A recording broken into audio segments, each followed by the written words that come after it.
Sorry, boy, but his captain's got to teach his men what happens to those what crossing. Captain's got to teach stuff.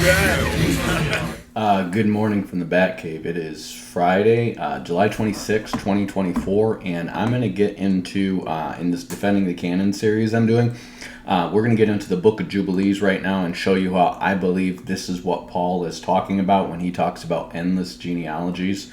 So before we do that, I want to expose a little bit this Ken Johnson, because, again, this is a guy that I listened to for years. If he hadn't published so much material and it clearly had so much access to the original materials and reading the ancient church fathers and reading the Dead Sea Scrolls, I wouldn't call him out as a false teacher. But I know he is a very informed man, and he is just a liar. And what he does is he banks on the ignorance of you not fact-checking his work, okay? So just so you know, when you get to this guy's channel called BibleFacts.org, and it really should be called BibleFiction.org, one of the things you want to note about this guy is you cannot so much as comment on one of his videos or live streams unless you pay a membership to join, okay? So he's kind of a cult here, okay? He's got 82,000 subs. And if you look at the membership list right here, we've got at least 1, 2, 3, 4, 5, 6, 7, 8 members, probably more. It's a minimum $5 a month to join. I don't know how many total members this guy has on this thing, but he's got 83,000 subs, so he's probably got a fair number of members basically supporting him, giving him money and stuff like this. And he just regularly lies. And I just want to show you guys a couple of lies, because it's not something like I'm just pulling some error he's making and making a big deal about it. I want to show you guys how he regularly lies. So he is constantly pushing this narrative that the Essenes had everything right and then they all became Christians, okay? And so this is going to be a video that he puts forward pretty recently. Let me see his videos. This is just from 2 days ago, and it says Manahem the Essene. And I just knew this because I happened to be writing on the Essenes and had researched what he read recently. And like I said, every single time he cites a piece of literature that I have also read, he misrepresents what it says. Every single time. I've never not seen him do it. So obviously I can't call out everything he's reading because I haven't read everything he's read. But whether it's the book of Jasher, the book of Enoch, the book of Jubilees, Hippolytus of Rome, in this case Josephus, he always misrepresents what he says to build this false narrative that all the Essenes had everything right and that they were all Christians. And this guy is not just promoting the Essenes, he is keeping the Essene diet, and he is promoting that to his followers. The Essenes believed if you kept their special diet, you'd live to be 120 years old. And as he's doing this, he is basically saying that when Daniel writes that people will go to and fro and knowledge will increase, he's not talking about AI, he's not talking about the internet, he's not talking about people getting smarter in terms of understanding the prophecies. He's talking about archaeology and specifically discovering the Essene literature in the Dead Sea Scrolls, okay? And basically what he's saying is we'll all figure out what the truth is once we've all come under the Essene teaching. Well, I want to show you that I believe the Essenes are the Herodians that Jesus is talking about. And you don't have them. Remember, they're going to go by different names, but the earliest account we have of them being called the Essenes or the Essenes is from Josephus, which is going to be written about 60 years after Jesus, okay? So maybe they weren't known by that name at that time. We don't really know. But Hippolytus and Josephus are both going to tell you that they were a cult based on the Pythagorean cult that emerged somewhere around the time of the Maccabees. Okay, so they had been around for quite some time. But remember, the Pythagoreans were around since the time the Jews went into Babylonian captivity. It's when the Jews were in Babylonian captivity that Pythagoras is going to go over there and meet with the Egyptian priests and the Babylonian Magi and combine these mystery religions together into the Pythagorean cult, and then that's going to seep into Greek philosophy through Plato's Timaeus, and then from Plato's Timaeus and Pythagoras, it's going to seep into Judaism through guys like Philo, and into the church through guys like Clement and Origen of Alexandria, okay? So these are definitely Babylonian, pagan, Egyptian, pagan, astrological, sacred geometry, numerology, pagan, multiple gods, all the planets are gods, mythology, and then that the Essenes is basically a cult that was mixing that stuff with Judaism, and all they're doing is they're taking the 7 planets, which you had in all the pagan myths. You had basically the sun, moon, and the 5 visible planets. They counted as 7 gods, and they're just changing them to 7 archangels, okay? And so they're making up these fake archangel names, and one of their secrets was that you couldn't reveal the names of these angels. And remember, that's one of the things Paul's going to talk about is this cult that worships angels, okay? So he mentions a cult that worships angels. He mentions endless genealogies. He mentions forbidding foods and forbidding marriage, with which you can't get married if you're a Essene in his day, okay? And then he mentions endless genealogies. And all of these things are all in the Essene literature, okay? And then Jesus is going to mention the Pharisees, the Sadducees, and the Herodians, and I want to show you how the Herods honored the Essenes, okay? So if you go to, this is what Ken Johnson is saying. He is going to lie again, and he's going to say that this Menachem the Essene that's in Josephus is the same guy as this Manahem who had been brought up with Herod the Tetrarch, okay? They're not the same guy. This is not the same Herod, and I'm going to show you, okay? This Manahem who had been, all these people here, you see Antioch, you see Barnabas, which is one of the 70, Simeon, who is called Niger, he may have been one of the 70, Lucius of Cyrene, that's Luke, and then this Manahem who had been brought up with Herod the Tetrarch. Well, when it says he had been brought up with Herod the Tetrarch, that means he was raised together with him. So he was probably a guy that was part of the Jewish aristocracy that had, grown up with Herod the Tetrarch. Well, this Herod the Tetrarch is going to be Herod Antipas, okay? And Herod Antipas is going to be the guy who kills John the Baptist, okay?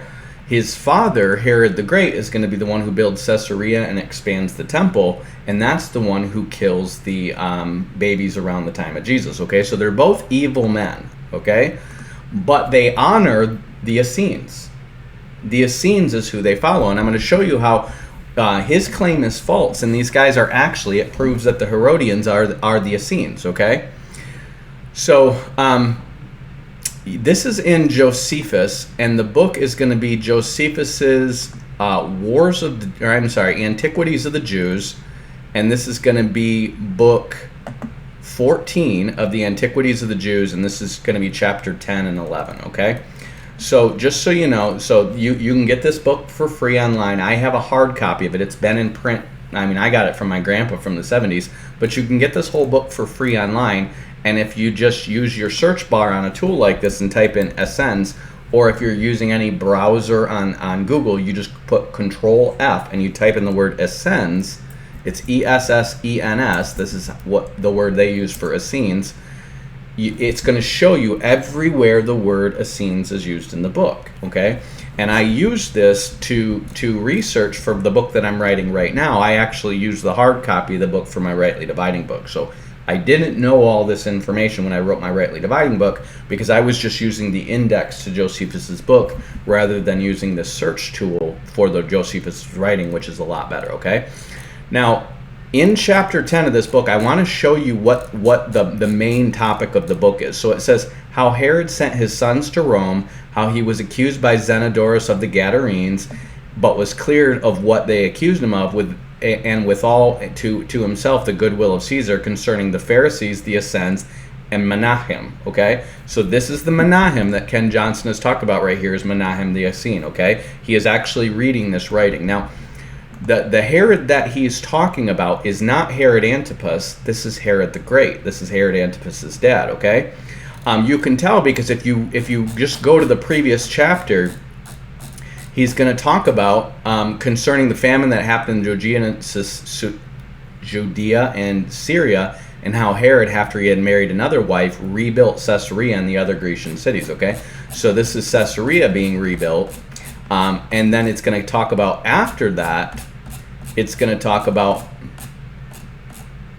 how Herod rebuilt the temple and raised it together and made it more magnificent than it was before, and also concerning the tower that is called Antonia. Okay, so this is Herod rebuilding the temple, and also Fort Antonia, where the Romans are going to be in. So Fort Antonia is where Paul gets arrested later. Okay, this is Herod the Great that built this stuff. All this stuff would have been built. This is the 18th year of Herod's reign when this is built, and Herod reigned from 37 or 36 BC to 34 BC. So this is roughly 10 to 15 years before Christ is born, okay?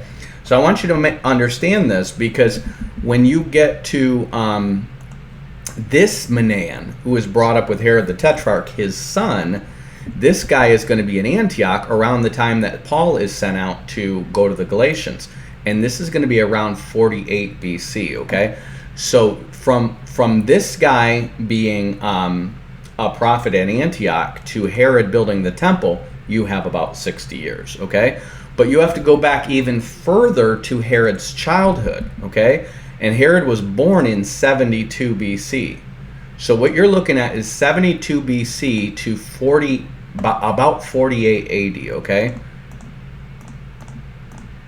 So it's roughly 120 years. If you take away the year 0, it's 120 years later. 120 years later, okay? It's not the same guy. It can't possibly be the same guy unless this guy prophesying here is 121 years old. And here's the thing. This is how I know it's even older than that, because it's going to talk about how this man is an adult when Herod is a little kid, and how he slaps him on the butt and tells him he's going to be king one day, okay? So if you read the actual story that he says, now again, this is talking about Herod in his 17th year, and after this story, it's going to go right to his 18th year, okay? And he says, now there was one of the Essenes whose name was Manahem, who had this testimony, that he not only conducted his life in an excellent manner, but he had foreknowledge of the future events given to him by God. This man once saw Herod when he was a child, okay? So he was a man when Herod was a child going to school. So he would have been probably elementary school age, okay? You didn't have high school back then.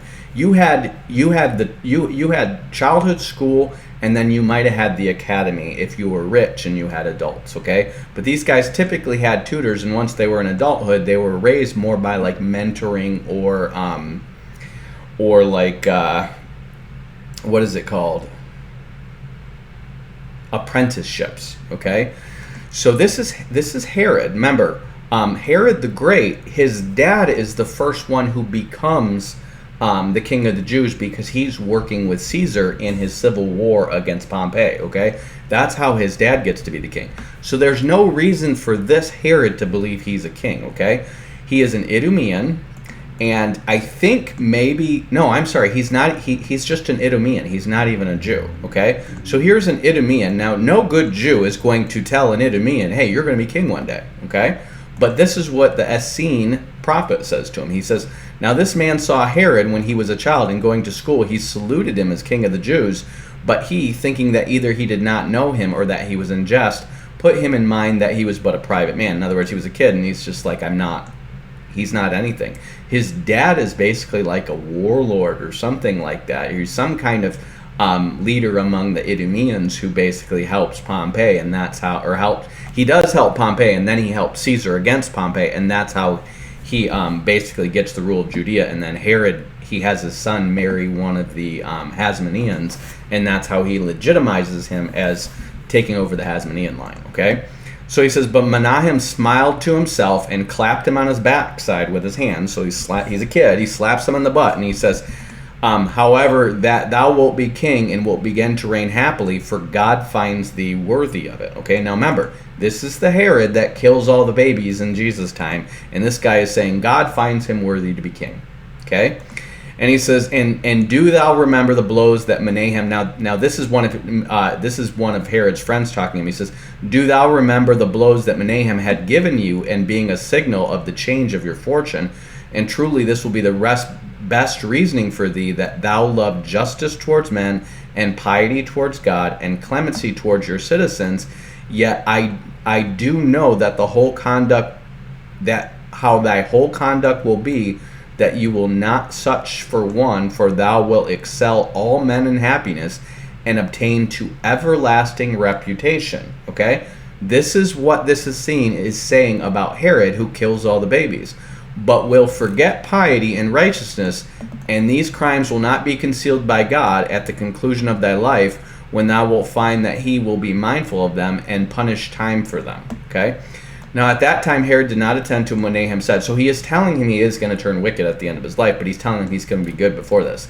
And this Herod is going to go on to build Caesarea. He is going to rebuild the temple and make it bigger, and he's going to put the Roman fort in it. He's going to do all this famous stuff. He's known as Herod the Great, okay? So what Josephus is saying is this prophecy is counted as coming to pass. And of course Herod does get wicked at the end of his life. He kills, I think, 1 or 2 of his sons. He kills all the firstborn around the time of Jesus. But he says, now at that time Herod did not attend to what Manahem said, as having no hopes of such advancement, but a little afterward, when he was so fortunate to be advanced to the dignity of the king and was in the height of his dominion, he sent for Manahem and asked him how long he should reign. And Manahem did not tell him the full length of his reign, wherefore upon that silence of his, he asked further whether he should reign 10 years or not, and he replied, yes, 20, no, 30 years, but did not assign him a determinate limit of his reign. Herod was satisfied with these replies and gave Manahem his hand and dismissed him, and from that time he continued to honor all the Essenes. Okay? So this is Herod the Great, and he honors the Essenes because this Essene prophesied his rise to power. Okay? So when you talk about the sect of the Herodians, the Herods honor the Essenes. Okay? I believe the Herodians are the Essenes. So when he says, beware the leaven of the Pharisees, the Sadducees, and Herod, the Sadducees, Josephus describes this. The Sadducees believe in nothing but free will. They don't believe in an afterlife. They don't believe in miracles or angels. The Pharisees believe that everything is determined by God. They're the closest to biblical that we have, but they're very legalistic and self-righteous, and they think righteousness is attained through the law. The Essenes are complete fatalists. They believe everything is controlled by fate. And the Herodians are the fatalists, okay? And out of the Essenes, you're going to have a sect that Hippolytus records that become the Zealots, because the Essenes believe that the Jews are supposed to overthrow the Gentiles, and then the Messiah will come, okay? And they thought, because remember, these guys were around in the days of the Hasmonean dynasty and the Maccabean revolt, so they must have thought it was going to happen back then, but it didn't happen, and now they think it's going to happen in their day. And so you have a sect of the Essenes that breaks away and becomes the Zealots, and they're going to try to push the Jewish people to want to overthrow the Herods, want to overthrow the Romans, and just make Jerusalem great again, okay? Now it says, we have thought it proper to relate these facts to our readers, how strange soever they be, and to declare what has happened among us, because many of the scenes have, by their excellent virtue, been thought worthy of this knowledge of divine revelation. Now remember, Josephus is related to the Hasmonean dynasty, okay? And so he is related to the family of the Herods. And he says nothing but good things about the Essenes, okay? Why? Because the Essenes were honored among the Herods, okay? So if you want to know who the sect of the Herodians were, they were Jews who believed the Essenes. And the Essenes basically believe that they have these false prophecies that I went through all these in my book of Enoch, and I'm going to go through some more of them here, how basically the Jews are going to overthrow the Gentiles around 70 generations, they say, after the Nephilim, and then Messiah is going to come after that, and then they're going to rule the world in peace. And there's basically going to... No, I'm sorry. It's not 70 generations. It's like... I think it's in... They break down the 70 generations into 10 generation periods, and they say it's in like the 6th one that the Jews overthrow the Romans, the 7th one the Messiah comes, and then the 8th one they rule in peace. So you're looking at 21 generations. So somewhere in there you're going to have like a millennium, okay? But the point is that they believe it's their job to overthrow the Romans before Messiah comes, okay? And that's why the Zealots are going to break away from that and get violent. So, now that we've said this, I want you to show this guy as an adult when Herod the Great is a child. So Herod the Great being a child would have been about the 60s BC, and this guy's an adult. So let's give him the benefit of the doubt and say he was like 20 when Herod was like 10, okay?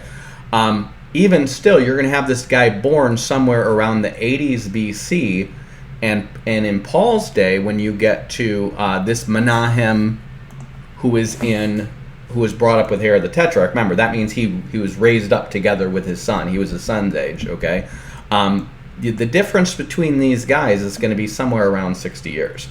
Ken Johnson is going to say that these are the same guy. And why? Because he's constantly trying to advance his narrative that all the Essenes just disappeared because they became Christians, and that's not true. The Essenes disappeared because Qumran was destroyed 2 years before Jerusalem, and then the remnant of them went to Masada, and that was destroyed in the Bar Kokhba revolt. And then the remainder of the Essenes were these apartment dwellers who were around in Hippolytus's day, which I read you all that stuff about them in the last one, okay? Now, another thing that Ken Johnson is going to do, and he's going to say that there was this unbroken tradition of prophets that went through the Essenes and then picked up with this guys like Menachem and Agabus, and saying they were part of this tradition with the Essenes. And I'm going to show you that that is false too, okay? So he's getting this from Hippolytus of Rome, and this is a spurious writing. It's not really by Hippolytus.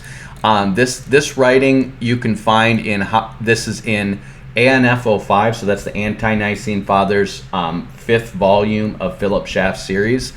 And this particular writing is going to be in the, let's see here, it's called the Doubtful Fragments of the Pentateuch, which means that the scholars don't really believe. You have a bunch of writings that are attributed to Hippolytus, but they have this pseudo-Hippolytus, because basically whenever somebody gets famous, like an apostle or like one of these guys, they're going to have people write fake writings and attribute it to this guy, okay? Well, Hippolytus was 2 people removed from John the Apostle, okay? John the Apostle taught Polycarp. Polycarp taught Irenaeus, who writes against heresies, and then Irenaeus taught Hippolytus, who was pretty much the last legitimate bishop of Rome before Rome got corrupt, okay? And Hippolytus is, because he's famous, he's going to write this basically encyclopedia of all the known heresies and the heretical sects and the pagan religions and all the stuff that's around in their day, and how they're mixing and merging together to become Gnosticism. And it's called A Refutation of All Heresies. That's what really makes him famous. And by the days of Origen, who is going to be the most famous scholar after him, Origen is going to travel from Alexandria to Rome just to listen to him, because he's so renowned for his knowledge of things, okay? Well, sometime after him, somebody writes this fake writing, and there's a few of them. You've got one writing that may or may not be him, which is basically says what happens with all the 12 apostles, where they preached and where they died, and that seems kind of legit. But then you have one about the 70 apostles that says, who they all were, and you can very clearly tell they're just taking every last name you have in the Bible, and then they're taking names that are clearly the same person, and they're saying Silvanus and Saul. Silvanus and Silas are 2 different people, even though they're just 2 ways of saying the same name. It's like Paul and Saul. And then they're taking Mark, the brother of Barnabas, making that a different guy than Mark, who's called John, and making that a different guy than Mark, who writes the Gospel of Mark. So they're making 3 Marks, and there's just all this stuff. Like, they're taking guys who were ordained by Paul and Peter in Rome, and saying they're one of the 70 elders that came from Jesus, even though there's literally like a 50-year gap there, okay? So it's a clear BS writing. This is also a clear BS writing. You can just tell by reading it, and I'm going to show you. So this is Ken Johnson's so-called unbroken tradition of the prophets. I'm going to show you all they're doing is they're just taking the Old Testament and they're taking the books in order and acting like this is a chronology rather than just the order that the books are in, okay? So he's going to say, of these following names of the teachers who handed down the law in continuous succession after Moses the prophet until the advent of Messiah. So remember, the false Jewish teachers are claiming that there's this extra biblical tradition that was handed down alongside the actual scriptures that tells you how to really understand the scriptures, okay? That's the rabbinical claim that the Torah and the Mishnah and the Talmud, the Mishnah and the Talmud are based on, and you kind of have a version of that among the Essenes too, okay? It's just like the Catholic myth that there was this supposed apostolic tradition that was handed down, and so whenever they can't prove what they're saying is from scripture, they're going to say, well, that's because it was part of the oral tradition that was passed down, and we know it came from the apostles, even though it disagrees with the scripture. Okay. So the Jews are going to claim something like that in their own day, and this is the basis for the claim which Ken Johnson is going to subscribe to. Okay. So he says this. He says, and these following are the names of the teachers who handed down the law in continuous succession after Moses the prophet until the advent of Messiah. Okay, so we know from the book of Kings that they lost the law and then they found it again in the days of Josiah. Okay, so we know this is bullcrap just by that. Okay, either this is true or the Bible's true. They can't both be true. Okay, but this is what he's going to say, is that these prophets kept the law when the other Jews didn't. Okay, so let's see here. So he says it went from Moses to Joshua to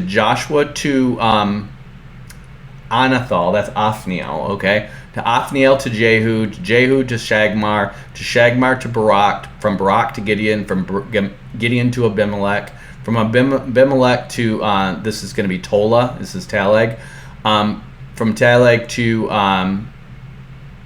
Babin the Gileadite, I think that's Jabin the Gileadite, and then Jabin to Jephthah. So you can tell they're people who are probably getting them from Judaism, and this probably came from some Ethiopian thing. Usually, most of these crazy little spurious writings come from the Ethiopian church because they keep everything, and they seem to have kept the Gnostic stuff too. Okay, so all they're doing is they're just taking the in order the judges here, and they're just saying this was a tradition of who the law was passed down through. And it says from Jethah to Ephron, from Ephron to Elul of the tribe of Benjamin. I think that's Tola. From Tola delivered it to Abdon. Abdon delivered it to Shimshon the brave. That's Samson. And then Samson delivered it to Helkanah, the son of Jermaku, the son of Jehud. Elkanah is Samuel's dad. Okay. Moreover, he was the father of Samuel the prophet, and Helkanah mention is made at the beginning of the first book of Kings. Okay, Helkanah's mention is made in the first beginning of Kings. So what he's claiming is that these judges who were in different places all over Israel, and they really dealt more regionally with Israel, not over the whole like a king. He's claiming that they all conferred with each other and passed down the law of Moses. Okay, we have no evidence of this. It doesn't really comport to the facts. But some of this stuff probably has some relative legitimacy to this. So from Samuel, we know that Samuel was obviously not finished by Samuel because he dies and it keeps going. So it says, Samuel delivered it to Nathan. Nathan delivered it to Gad. This is Gad the seer. This is Nathan who rebukes David over Bathsheba. Gad the prophet delivered it to Shemaiah. Shemaiah is the guy who's going to pick Jehu and tell him that he's going to get 10 tribes of Israel. Shemaiah delivered it to Iddo. Iddo is a prophet who is recorded in Scripture, but then there's a couple of unnamed prophets. Okay, Iddo delivered it to Achiah. I'm not sure who that is. I think that's another prophet in the Book of Kings. Achiah delivered it to Elias. That's Elijah. Elias delivered it to Elisha. Elisha delivered it to Malachi. And this is where you know it gets off. Okay, this is Malachi, who's the last prophet in the New Testament. Okay.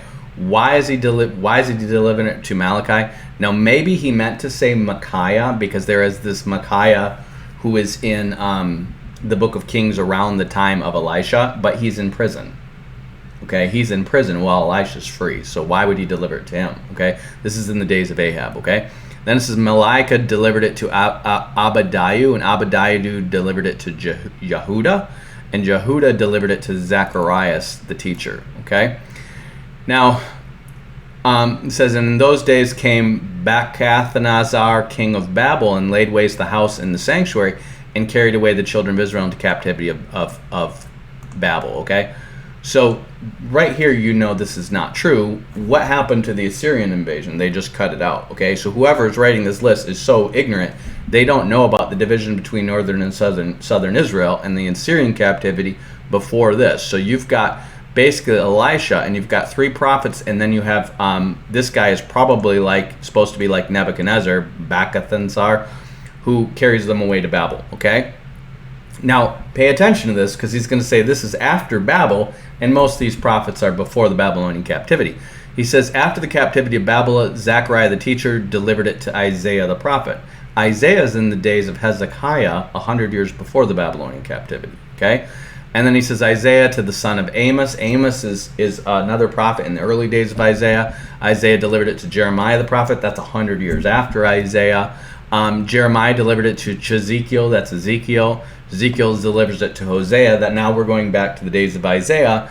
And Hosea delivered it to Joel. Joel to Amos. Amos to Obadiah. So you can tell what he's doing is he's literally taking the book of Kings and then he's slapping the book of Kings, the prophets that are after the book of Kings, right after that, like it's a successive chronology. And so you've got, for some reason he leaves out Daniel, but you've basically got Isaiah, Jeremiah, and Ezekiel, and then he jumps right to Hosea. So he's probably looking at a canon that doesn't have Daniel as part of the canon, and he's just going down the list of the prophets in order like it's a succession, okay? So then he says Joel, Amos, Obadiah, and then he says Jonah, Nahum, Habakkuk, Zephaniah, Haggai, and Zechariah. Okay, now Haggai and Zechariah are after the Babylonian captivity. All the rest of these guys are before that Babylonian captivity, but he's putting them in a succession after the Babylonian captivity. This is literally what Ken Johnson is referring to when he's talking about this unbroken succession of prophets leading to the Essenes, okay? So remember, he cannot possibly be looking at this that I'm looking at and be so dumb as to not see he's just taking the list of prophets in order and not putting them in their proper biblical account. Because you have right in the book of Kings, it mentions Jonah way up here, and he's got Jonah way down here after the Babylonian captivity. It's just somebody who literally probably has a canon list, and hasn't actually read the Bible. Okay, this is how ignorant this person is. So then he says, Zechariah, when in captivity, delivered it to Malachi. Zechariah is not in the captivity; he's in the Jews after they're let go. Okay, and then Malachi delivered it to Ezra. Okay, Ezra's dead by the time Malachi prophesies, or he's either contemporary or dead. Okay, now he's going to go. Ezra delivered it to Shammai, Shammai to Saman, Saman delivered it to Antigonus, Antigonus delivered it to Joseph of Johezer, Joseph the son of Juchanan, Joseph delivered it to Jehoshua the son of Berechiah. That this is going to be Jehoshua the son of Berechiah, I believe is this is either Zechariah or it might be the guy who writes the wisdom, one of the wisdom literatures, like Sirach, I think. It could be that. I'm not sure. So then he says, Jehudah delivered it to Zechariah the priest. Zechariah the priest, the father of John the Baptist, delivered it to Joseph, a teacher of his own tribe, and Joseph delivered it to Hanan and Caiaphas. So he's claiming that the high priest, Caiaphas, who is at the same time got it from John the Baptist's father, and he says, moreover, from them were taken away the priestly, kingly, and prophetic offices. So then he's saying it left in their day, and it says these were the teachers at the advent of Messiah. The problem is Caiaphas, I don't think was that, well, no, maybe he was the high priest when Jesus was born. And he said these were the teachers at the advent of Messiah, and they were both priests of the children of Israel. Therefore the whole number of venerable, honorable priests put in trust in the most excellent law was 56. Annas, so Hanan, Annas, and Caiaphas being accepted. And these are they who delivered it in the last days to the state of the children of Israel, nor did there arise any priests after them. So this is Ken Johnson's list, this unbroken list, and what they're going to claim is that when Annas and Caiaphas took over the priesthood, then it went to the Essenes, okay? And this is how he legitimizes his Essenes, and he is going to claim that this is just picked back up with Agabus and Menahan and those guys in Antioch, okay?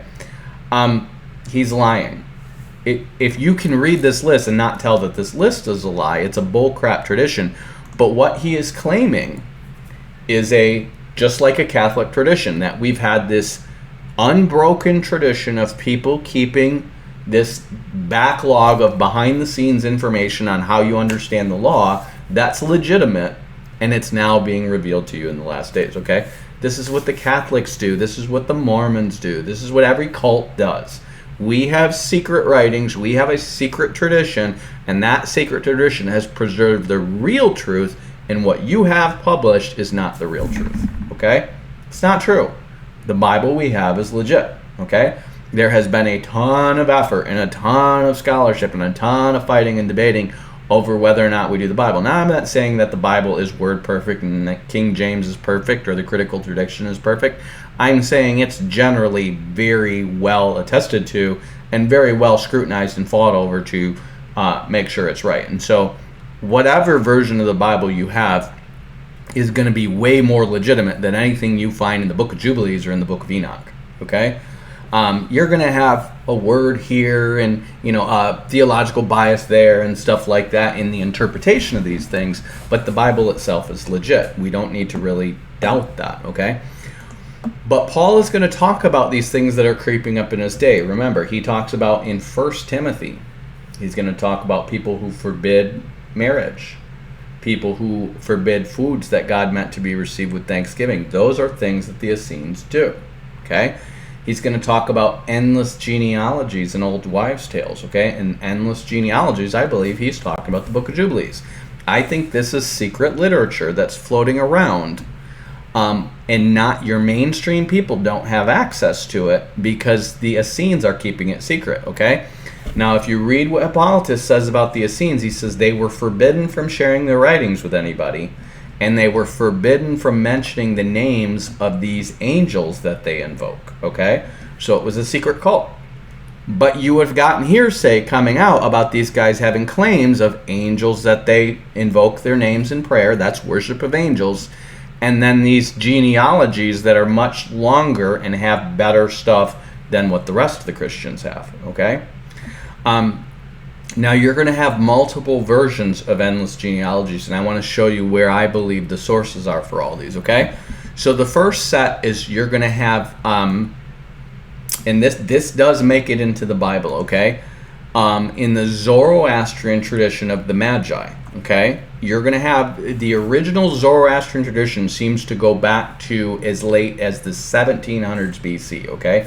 Which would be around the time right after the Tower of Babel in my estimation, okay?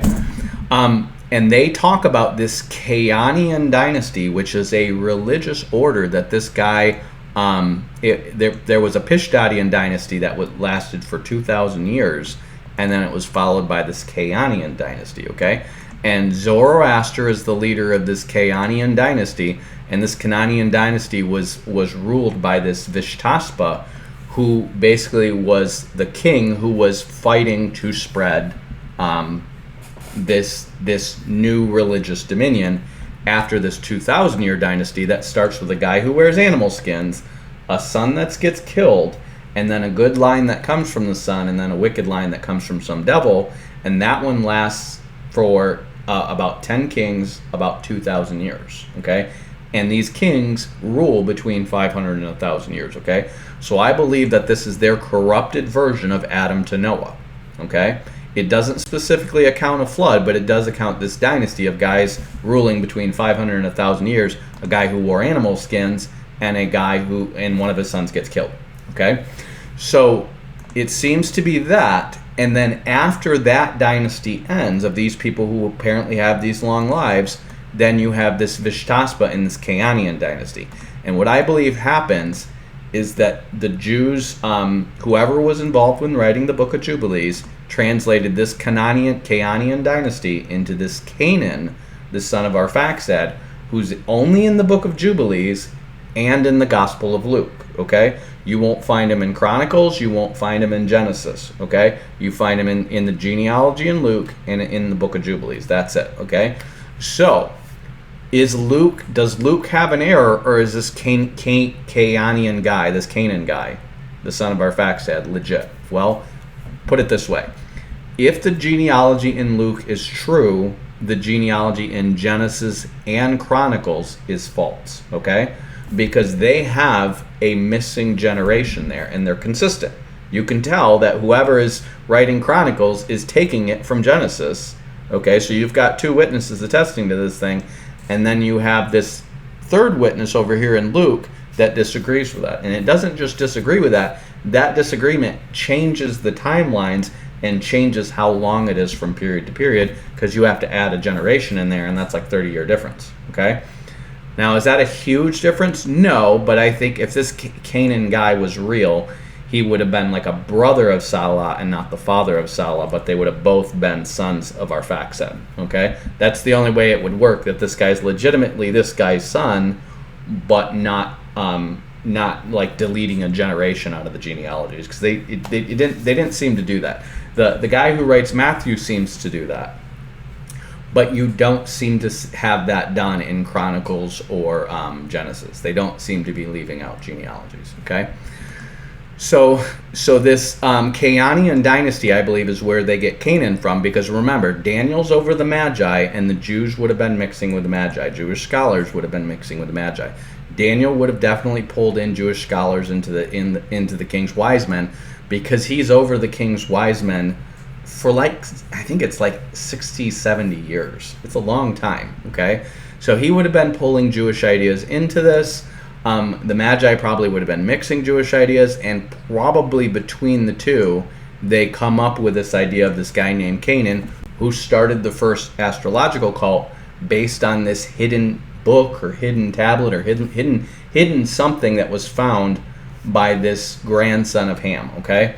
And according to the tradition that's in the book of Jubilees, Ham teaches them how to read it, and it helps basically, what the book of Jubilees says is it came from the Watcher Angels. What Josephus says is that it was just like almanac data. So like, you're going to use the stars, the sun and the moon and the stars, as a calendar system, and then it's going to record ebbs and flows in the rainfalls and rivers and stuff like that corresponds with the calendar system. So this would have been called the long cycle of about 600 years. And this is going to be in Josephus's, if you just read his Antiquities of the Jews in the section about Noah, okay? And he talks about this record that the men before the flood had that was found after the flood, and that seems to lead to the explosion of technology and civilization at Sumeria. Before that, they seem to have been living at Göbekli Tepe and basically using stone tools and stuff like this. And so they seem to have gotten this, probably dug up at Göbekli Tepe, this tablet or stone or whatever it is that had all this knowledge on it that led to this knowledge explosion that created the Sumerian civilization, okay?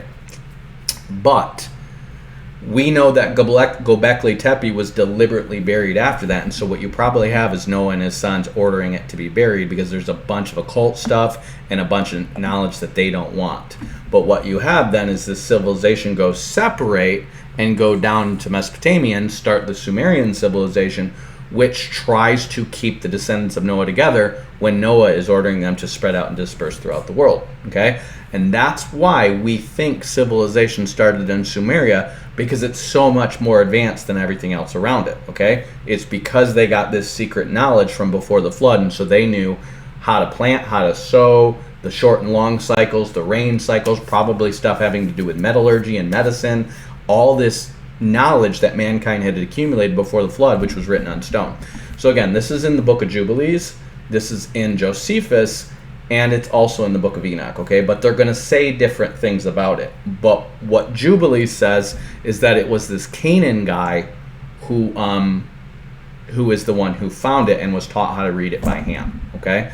And so this Canaan they're probably getting the name from the Magi, and the Magi probably have genealogical records of their own that the Jews are saying, oh, this must be that guy, and they're matching up their information, okay? And that's why that's in the Jubilees, and that's why it's in Luke.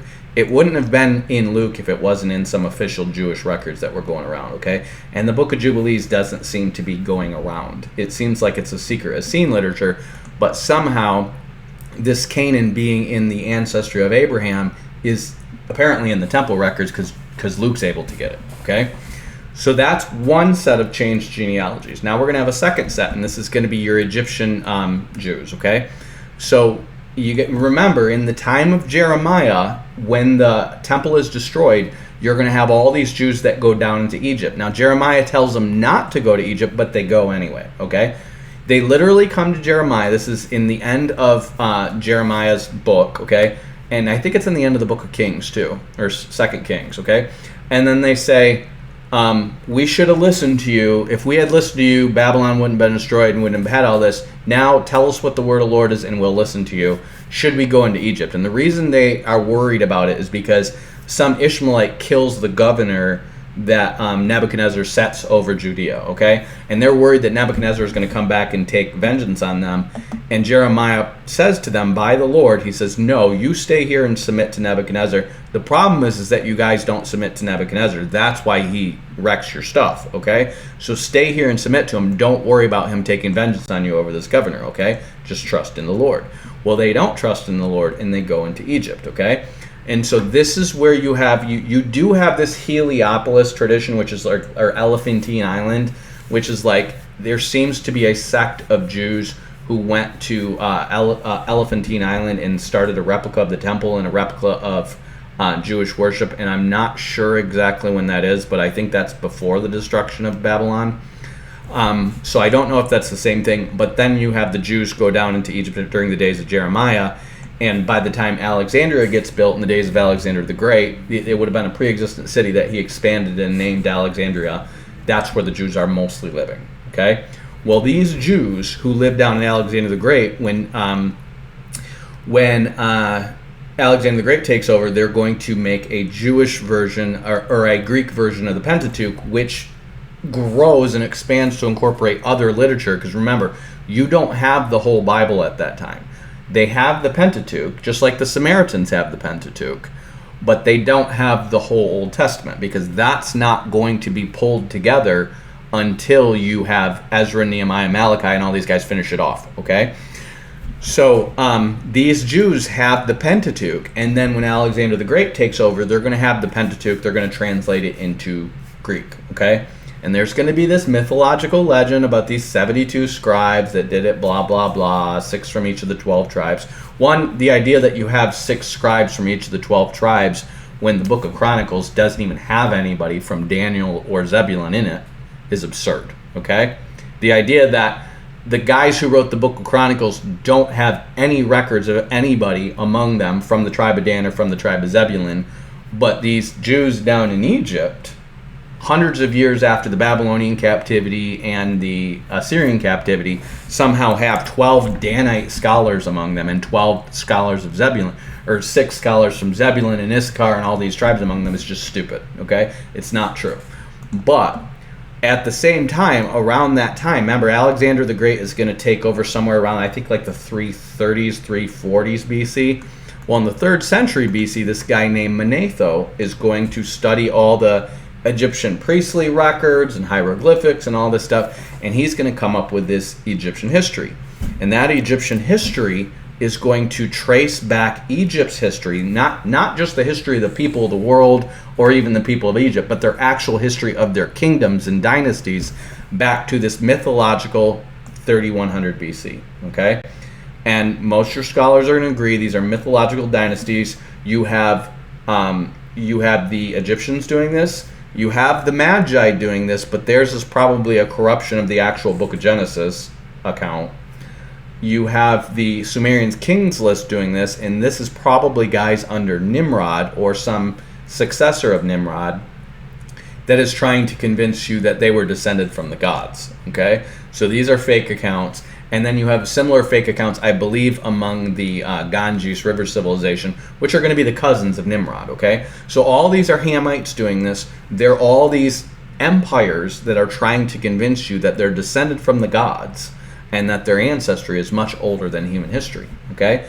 And in the days of, this is going to be in Plato's Timaeus, so this is going to be, Plato's Timaeus is going to be 4th century BC. Remember, his student Aristotle is the teacher of Alexander the Great, okay?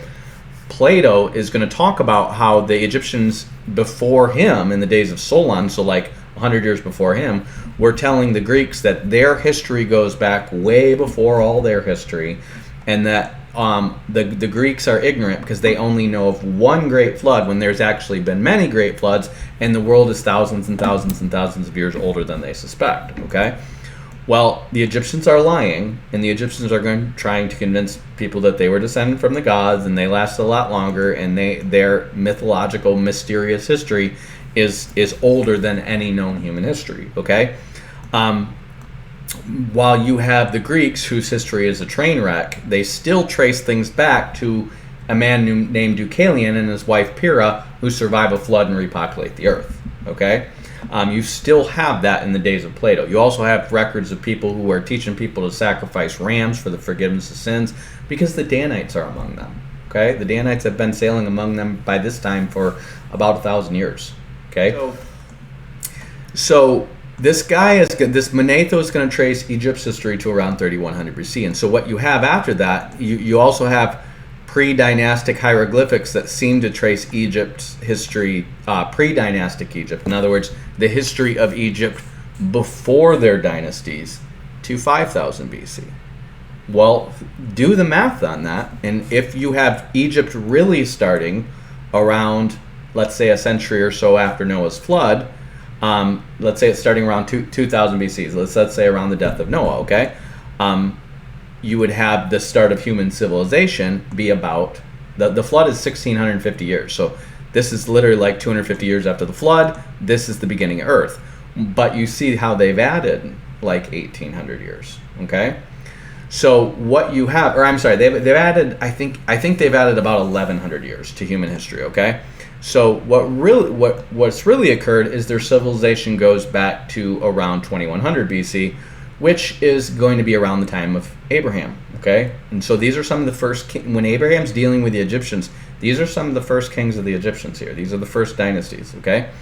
And you're going to have the flood. Abraham's going to be around 2100 BC. Notice they just add 1,000 years to that. And then the beginning of creation is going to be about 1900 years after or before that. That's going to be the days of Adam. So all you have among the Egyptians is clearly just adding 1,000 years to human history. Okay? Why? Because they're trying to make, remember, the oldest known civilization in their day is Sumeria, but Egypt wants to convince the Greeks that they're older. Okay? This is after Alexander the Great takes over. So they know the Greeks are trying to conquer the whole world, and they're conquering Babylonia and all this stuff, right?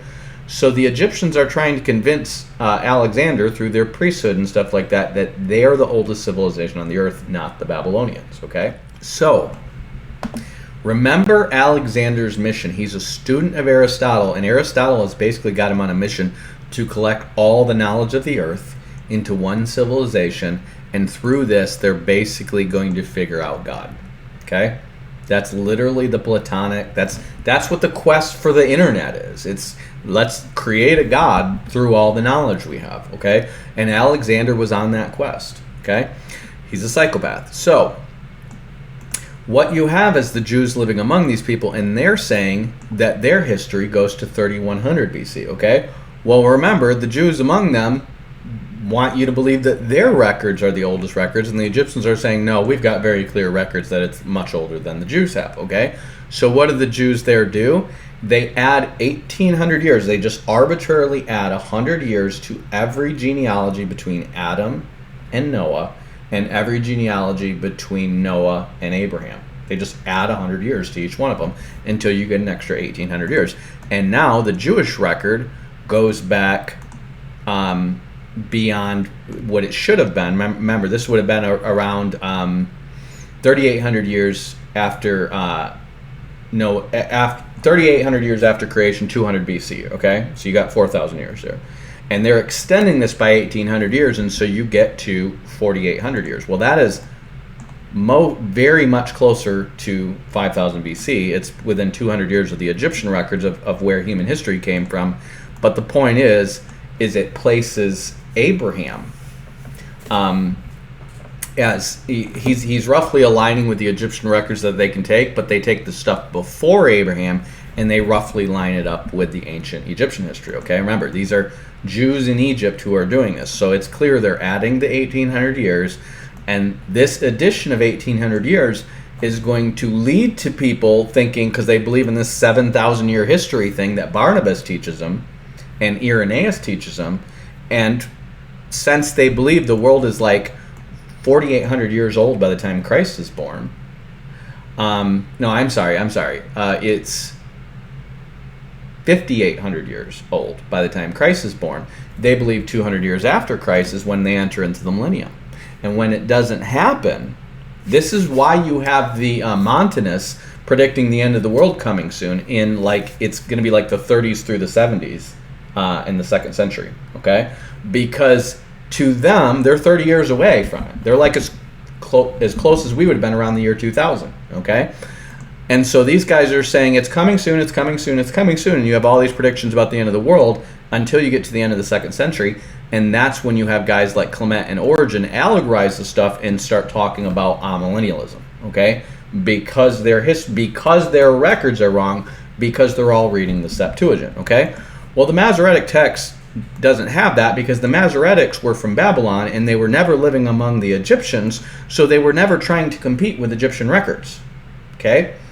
And so you only have this among the Greek Septuagint because these guys lived among the Egyptians, and when it's printed into Greek, remember they're going from Hebrew to Greek, they have a perfect opportunity to add some bullcrap in because you're changing languages, okay? And they add that 1,800 years, and then somebody later on, the earliest known record of it is going to be around the time of the Maccabees, honestly, is that this Greek translation was based on these 72 scholars, okay?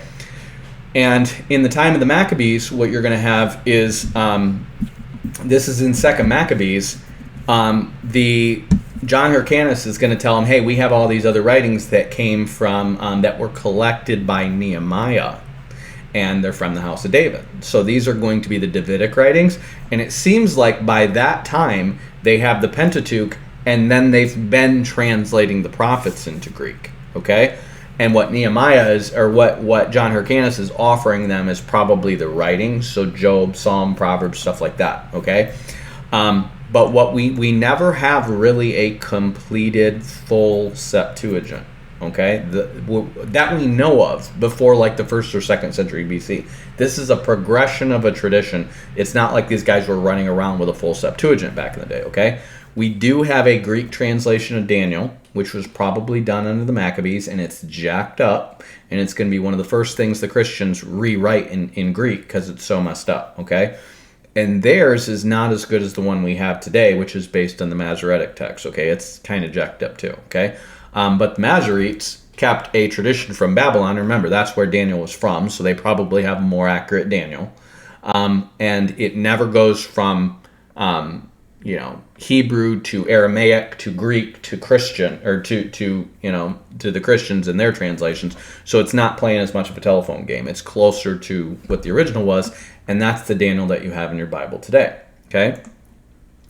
But this is where you're getting, again, 1,800 extra years, endless genealogies. Okay. And then the third set of endless genealogies you're going to have is going to be the Book of Jubilees. And here's the Book of Jubilees summarized, okay? The author of the Book of Jubilees is trying to prove that the law is eternal, and that the law, even though men didn't know it, they weren't taught it until Adam's day, it was written in these heavenly tablets, because remember, to them everything is predestined and everything is written in advance, which means the law pre-existed time, okay? Now, Paul is going to refute this in Romans and Galatians, because in Galatians, he's going to say the law was added 430 years after the promise of Abraham, okay? The law was added. It wouldn't be added if it pre-existed, okay? And then in Romans, he's going to say death reigned from Adam to Moses, but sin is not accounted, he's saying, during this period, even though death is reigning, but sin is not accounted because there is no law, okay? In other words, if God doesn't tell you don't do this, he's not counting your sin if you do it, okay?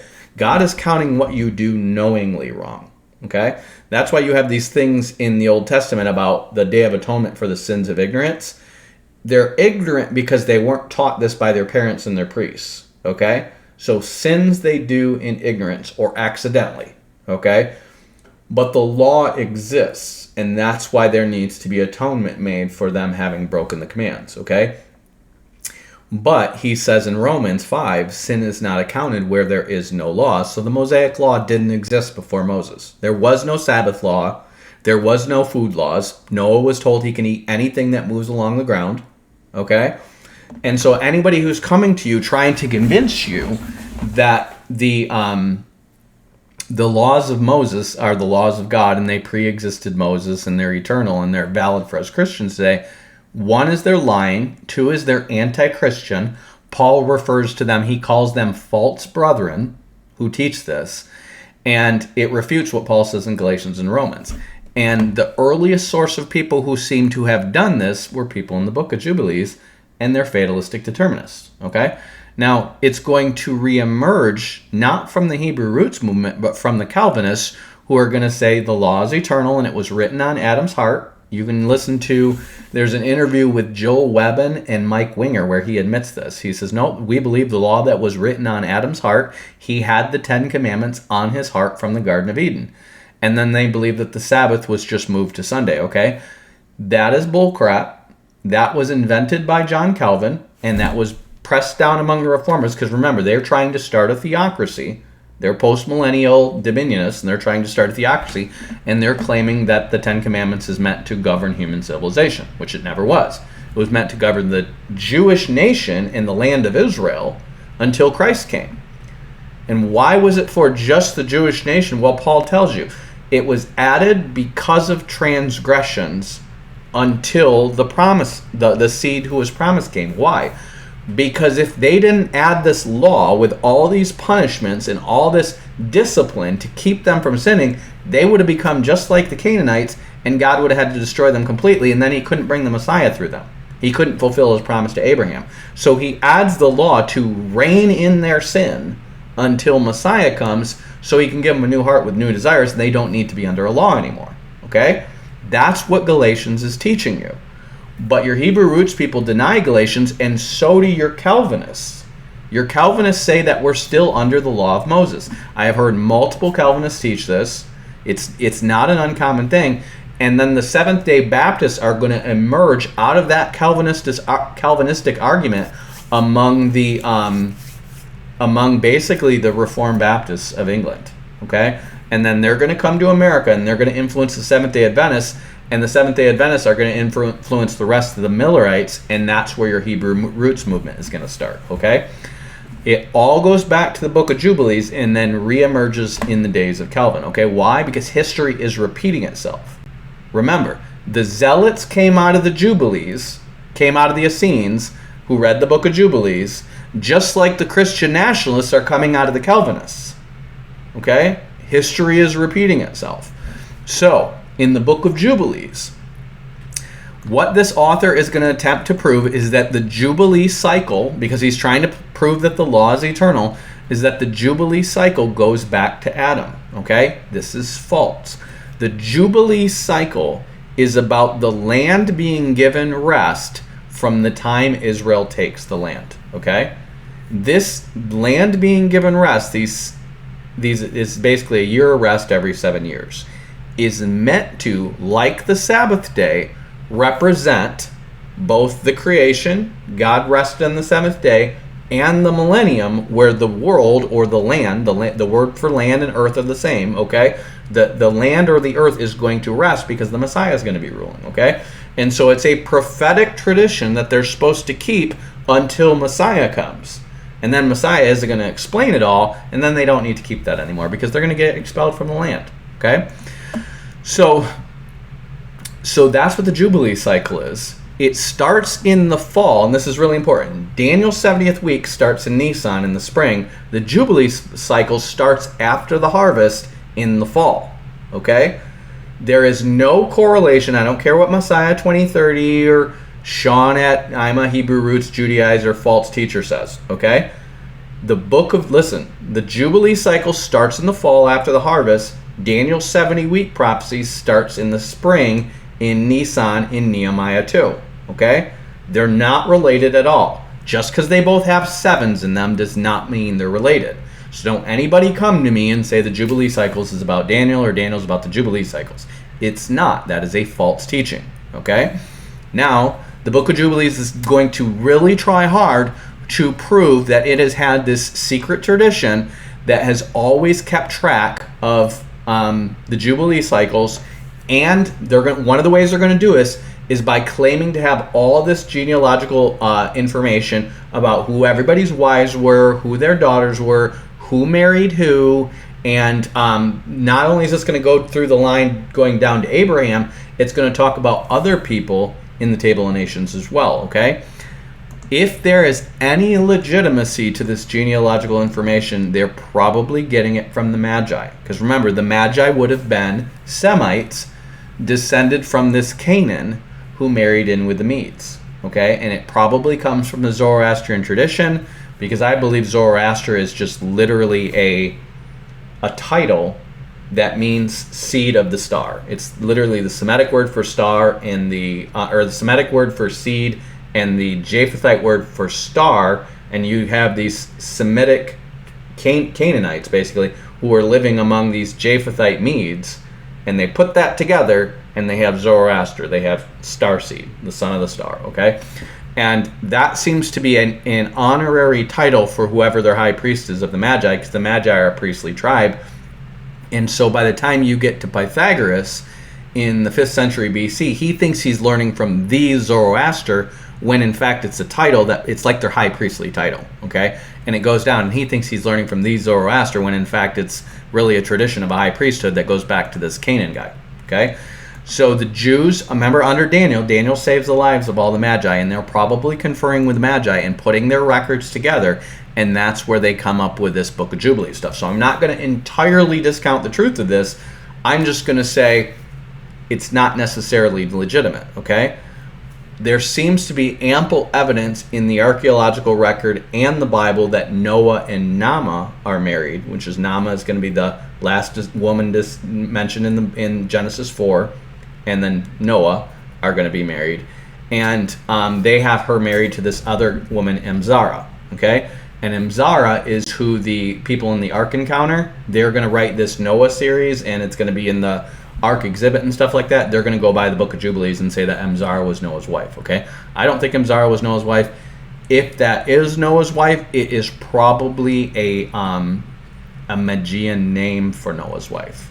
So it could have been, because it could have been, another language after the Tower of Babel, okay? So maybe Emzara and Naamah are the same people, but you have a woman named Naamah in Egyptian records. You have a woman named I think Anu or something like that in Akkadian or Sumerian records. So you have a couple of them that suggest there's an Anu and Nuah or whatever, or Naamah and Anu or something like this. So it seems Noah and Naamah seems to be the original, and Emzara seems to be a later Magi thing, okay?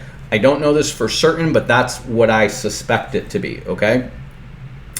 So its genealogical record is going to totally disagree with the book of Genesis. Now remember, in their day, in the day that this is written, the earliest known account we have of this is it probably is as old. It probably was after the Maccabees that this is written. Okay, and the Maccabees are trying to claim that that John Hyrcanus has the title of priest of the Most High God, which is Melchizedek's title. Okay, they're really trying to gradually ease in them to the idea that they are the Messianic kingdom. Okay. And this guy is writing this, and he is, one of his major themes is this seems to be how Levi and Judah were picked going all the way back to Jacob, not by God, not at the end of Jacob's life, not by God, but way back in their youth, that they were picked by Jacob to be the ones through whom the priesthood and the royal line came. Okay? They don't mention Joseph's line at all, which Jacob does mention. They just mention Levi and Judah because those are the main two lines that are around when the Maccabees are ruling. But the Maccabees are all Levites, and they seem to be kicking the Judahites out. Okay, they're not like kicking them out of the aristocracy, but they seem to be trying to shift the prophetic belief away from them into believing that Judah Maccabees fulfills the prophecies of the line of Judah. Okay. And the book of Maccabees, and this is trying to say that this is something that's very older that proves that Judah was picked to be the king way back in the day. It has to be someone from the line of Judah. Why they don't just refer to the book of Genesis is beyond me. But in their day, the book of Genesis is corrupted because these guys are adding 1,800 years to match it up to the Egyptians. So they might be thinking the book of Genesis is corrupt and might not yet have the Babylonian version. So you have your Babylonian version, you have your Aramaic version. Doesn't seem, I mean, as Ezra's group seems to translate it into Aramaic, and then the Greeks seem to translate the Septuagint. So you have your Hebrew Babylonian, your Aramaic in Judea, and your Greek in Egypt, okay? And these guys in the book of Jubilees, my guess is that they don't speak Hebrew because their stuff seems to be in Aramaic. They probably don't know what to trust, and so they're making up their own tradition, okay? Either that or they're just lying and trying to convince you that everything else is corrupt because they're like Jehovah's Witnesses or whatever, okay? And so they account the Exodus 2450 years after the creation, okay? The Masoretic text is going to be 2517 based on my account. They're going to be 2450. So they're only 67 years off, but they're way off on Noah's flood, okay? They're going to place the book of Noah at 750 and the birth of Shem at 1212, when the Masoretic places the birth of Noah at 1056 and Shem at 1558, okay? So they're off by 300 years on Shem and Noah, okay? They're off by 300 years in the flood for some reason. They're going to place the flood at 1308, and then they're going to place at the 600th year of Lamech instead of the 600th year of Noah, okay? Why they do this, I don't know. Maybe they can't read the text that they have properly and they just make a mistake, but they put it at the 600th year of Lamech instead of the 600th year of Noah, okay? And the Masoretic obviously puts it at 1656 in the 600th year of Noah. And then they're going to have a huge problem because they do that. See, they place the birth of Methuselah at 650 years after the creation, okay? And they don't say how old Methuselah is, but we know based on the book of Genesis that he lives to be 969 years old. And so they don't tell you when Methuselah dies. They just put his birth year and then they just ignore it, okay? Why? Because if they put his death year and everybody knew Methuselah was the oldest man that ever lived, his death year would have been like 300 years after the flood. So they ignore major problems that they have, and then they're going to change things radically to kind of line it back up to apparently secular and Jewish history after the fact, okay? So the early chapters, if you read this book and you just try to line up the genealogies with Genesis, you have to walk away with one of two conclusions. Either the book of Jubilees is false or the book of Genesis is false, okay? They can't both be true. So anyone claiming that Jubilees is part of the canon is a liar. You can't have two books in the canon that cannot possibly both be true, okay? It's different between saying Luke, might have had an error in his genealogical record saying that, this Canaan guy is this extra guy there that he got from the temple. The book is true, but this one little detail in it is not true, okay? And saying that these are giving you definite year counts and they're way off and they're both true, okay? The canon doesn't work like that. It doesn't contradict itself, generally speaking, okay? So here's a list of false doctrines that are going to be in the book of Jubilees, okay? Remember, when I say these things are false, I'm going to say it contradicts the Bible, it contradicts itself, it contradicts secular history, okay? It's just false literature. That's usually what you're going to find in the Apocrypha, in the Dead Sea Scrolls literature, in the stuff that gets kicked out of the canon. It disagrees with secular history, it disagrees with the Bible, and it contradicts itself, okay? There's not a mystery why these books aren't in the canon.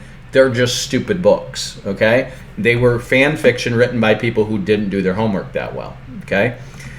So he says, it both affirms and contradicts the book of Enoch. Remember, the Essenes hold the book of Enoch and the book of Jubilees and the Testament of the Patriarchs all in the Qumran caves, okay? But it both affirms and contradicts the book of Enoch. In Enoch, it says that he was escorted to the Garden of Eden and testified against the Watchers.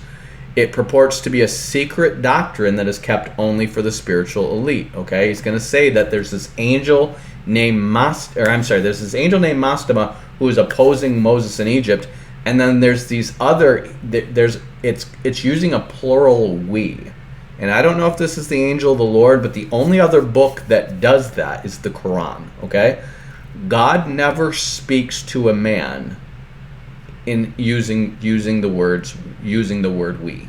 Okay, he does testify in Genesis, let us create man in our image, but that's God talking to among the Godhead. Okay, that's like the Father and the Spirit talking. Okay, let us create man in our image. Okay, it's God never talks to man and addresses man in a we. You find that in the book of Jubilees repeatedly, not consistently, but repeatedly, and you find that in the Quran. Okay, so this is demonically inspired, if anything.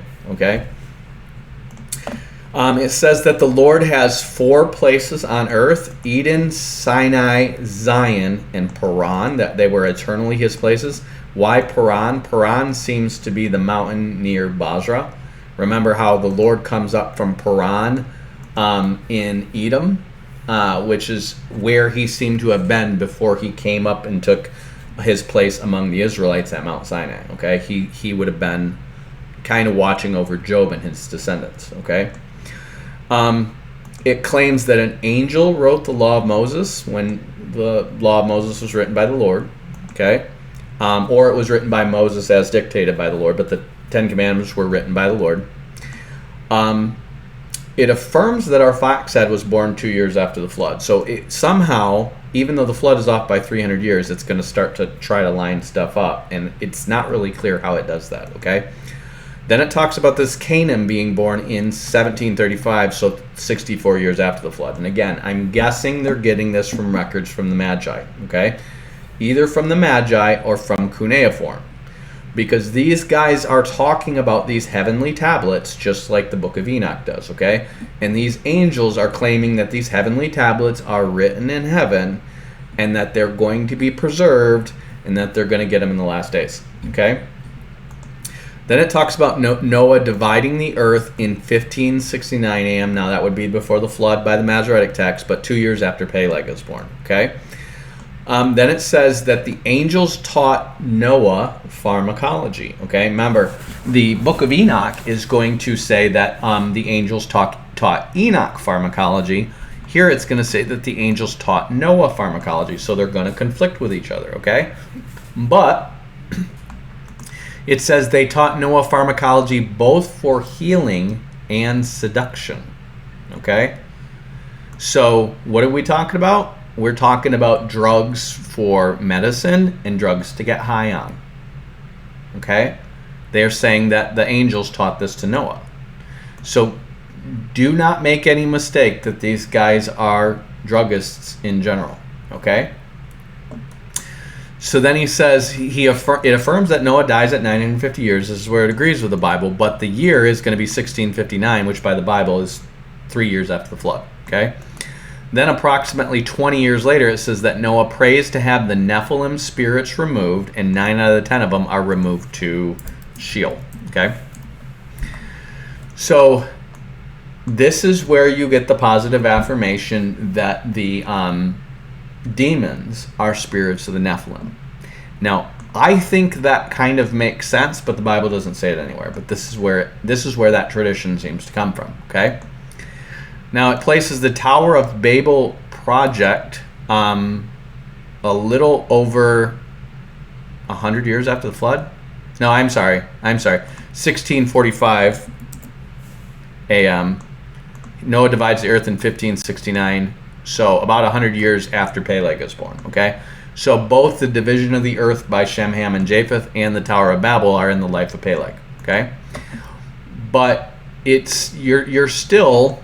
Notice 1645 to 88. That would be around the time of the biblical flood. Okay, but according to their calculation, that's going to be just shy of 300 years. Or I'm sorry, 1645 to 88. Around 300 years after the flood is when the Tower of Babel project is going on. Okay, so by our count, this would be somewhere around the year 2000. And this is where you get the idea that whatever this tradition comes from, that the Tower of Babel happened before Abraham came out of Ur. Okay? Now, by my records, I go, if Abraham came out of Ur around the time of the Tower of Babel, how come there is nothing going on in the world that seems to reflect the Tower of Babel until you get to Joseph's day? Okay? You have Abraham talking to Arameans. He's talking to Amorites. He's talking. You've got Job talking to apparently guys from the tribes of Abraham and the tribes of Aram, and he himself is a Joktanite. So these would have all been different languages under the Tower of Babel. Okay, you have Abraham talking to Egyptians. You have Abraham talking to Philistines, which have been Caphtorim. These are different languages based on the Tower of Babel. Okay, based on what it says about the Tower of Babel, Abraham would have himself had apparently spoken either like 7 or 8 languages, or had a translator going around with him everywhere right after the Tower of Babel. Okay? That doesn't make any sense to me. What does make sense to me is that a great empire like Egypt might, who has people coming and going from all these different countries, might be able to figure out the languages and have translators right after the Tower of Babel within a few years. And so Joseph having a translator within, based on my calculations, probably less than 10 years of the Tower of Babel makes sense. Okay? That makes sense. The idea that Abraham is going around and talking to all these different nations with different languages without an interpreter, apparently. And he's got servants among him who are from Egypt and from Aram and from Canaan. And he's got a confederacy with Canaanites, but they all speak different languages. But somehow they're able to carry out war plans with each other at night is absurd to me. Okay? The Tower of Babel doesn't happen until right before the days of Joseph. That's my belief, okay? But the myth that it happened before Abraham came out of Ur of the Chaldees seems to come from the book of Jubilees, okay? This is why this seems to be believed, okay? And whatever this is going to spread, and it's going to be common by Josephus' day. But remember, Josephus says the Herods follow the Essenes, and he has nothing but good things to say about the Essenes, okay? So then he's going to have Abraham enter into the land 300 years after the Tower of Babel, okay? Now, notice how we're starting to get, now by the time you get to Abraham, he is only 29 years off the Masoretic text, okay? So how does he do this? Simple. He just doesn't have much of a genealogy between Abraham and Shem. Whoever this author is, he just avoids problems with the book of Genesis by just not accounting those genealogies or when those people lived or died. Okay? And so he basically just skips to Abraham. So you notice how this is chapter 10, 21 is the Tower of Babel project, and it's going to talk about stuff after that. It's going to talk about this Canaan and the Madai and stuff like that, and then it's going to just kind of jump to Abraham. And it's going to get into Shem and these different guys, but it's just going to take a bunch of years away, and then it's going to somehow make Abraham 1925. Well, you've got Abraham, you've got these people living much shorter lifespans, for starters. For second, you're going to have Abraham 600 years after the flood, which the Bible has Abraham roughly 300 years after the flood. So somehow you got the guys after the flood having longer lifespans than the guys before the flood. That doesn't make sense, okay? So if you really do your homework on the book of Jubilees, it is an absurd book in terms of the genealogies. But all their genealogies is going to have supposedly more accurate records about who his wife was and who he married this guy's daughter. And it's not just his wife's name, it's what tribe she came from. She came from, the Aram or the Assyrians and Asher. And it's literally going to go through the table of nations and say who married who out of all these table of nations to get their wives the way they are. And then it's going to keep going and doing this. It's going to do this with the Canaanites. It's going to do this with the sons of Judah. So how do you have all this extra information about who everyone's wives is and who they marry, but your genealogical timescale is a train wreck? And the answer is it's made up. Or they're getting genealogical records from the Magi or the Sumerian cuneiform, and what they have is names but not years. Okay? And that seems to be common to what the Magi had. So the Magi are going to have these ancestral records with all these names, but they're not going to have years. They're going to have, oh, this guy reigned for 500 years or this guy reigned 1,000 years, and a lot of them aren't going to have any timing on them whatsoever. So they might be getting this stuff from the Magi or the Babylonians or whatever and just merging it together with their own records, but at the same time jacking up the timeline, okay? But they know by the time they get to Moses, this history is accounted for, and so they need to sync this crap up. And so by the time of Abraham, they just kind of sync it up, okay? And it's going to be roughly equivalent when you get from Abraham to Moses, because that's where you're keeping tight tabs on how many generations there are right in the Bible, and everybody knows this stuff, okay? So now, this is in chapter 1532. He says, God appointed spirits authority over all the nations, but he was over the land of Israel. So the idea that, the different nations are under a principality, that does seem to be assumed in the Bible, but it's not expressly stated, but it is expressly stated here, okay? He commands, this is in chapter 24, that God, through Abraham, commands the burning alive of any woman that commits fornication,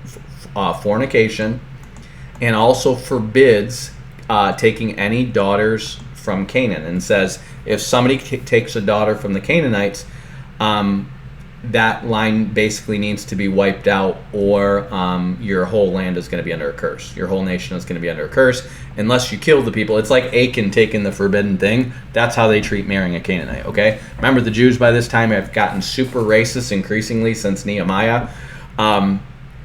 Unfortunately, Genesis is going to have Judah marrying a Canaanite, okay? Judah's got Moabites. He's got Rahab's a Canaanite. Judah's wife is a Canaanite. His daughter, apparently, who he's going to have kids with, she seems to be a Canaanite. So you have at least 3 Canaanites and a Moabite in the line of David. Okay? That we know of for certain. And the rest seem to be Arameans and possibly other Hebrews. Okay? So you're going to have real problems if you try to say you're somehow cursed if you're married to a Canaanite. But this is going to be a major theme throughout the book of Jubilees, is that marrying a foreigner is cursed. They're dirty. God doesn't like them, okay? It calls the Ishmaelites Arabs. This is one of your clues that this was not an ancient piece of work, okay? You do not have the word Arab mentioned in the Bible until Isaiah. There is a possibility that the word Arab is mentioned in the days of Solomon, okay? But it's a different word, and it means something different in every other usage, and I forget what it is. Let me see here. So there's a city named Arab, okay? And this word Arab means ambush, apparently. So there's a city in the book of Joshua named Arab. In the days of Nehemiah, you definitely have the term Arabian. In Isaiah is where you first have a prophecy that has the word Arabian, where it says the Arabians shall not pitch their tent there. They're talking about Babylon. Okay? The word Arabian seems to come later. Okay? You have these people called Ishmaelites and Midianites, or by their tribal names, up until the days of Isaiah, which is around the time of the Assyrians. Okay? What you also have is you have the Habaru people seem to be in, the Arabs are Hebrews.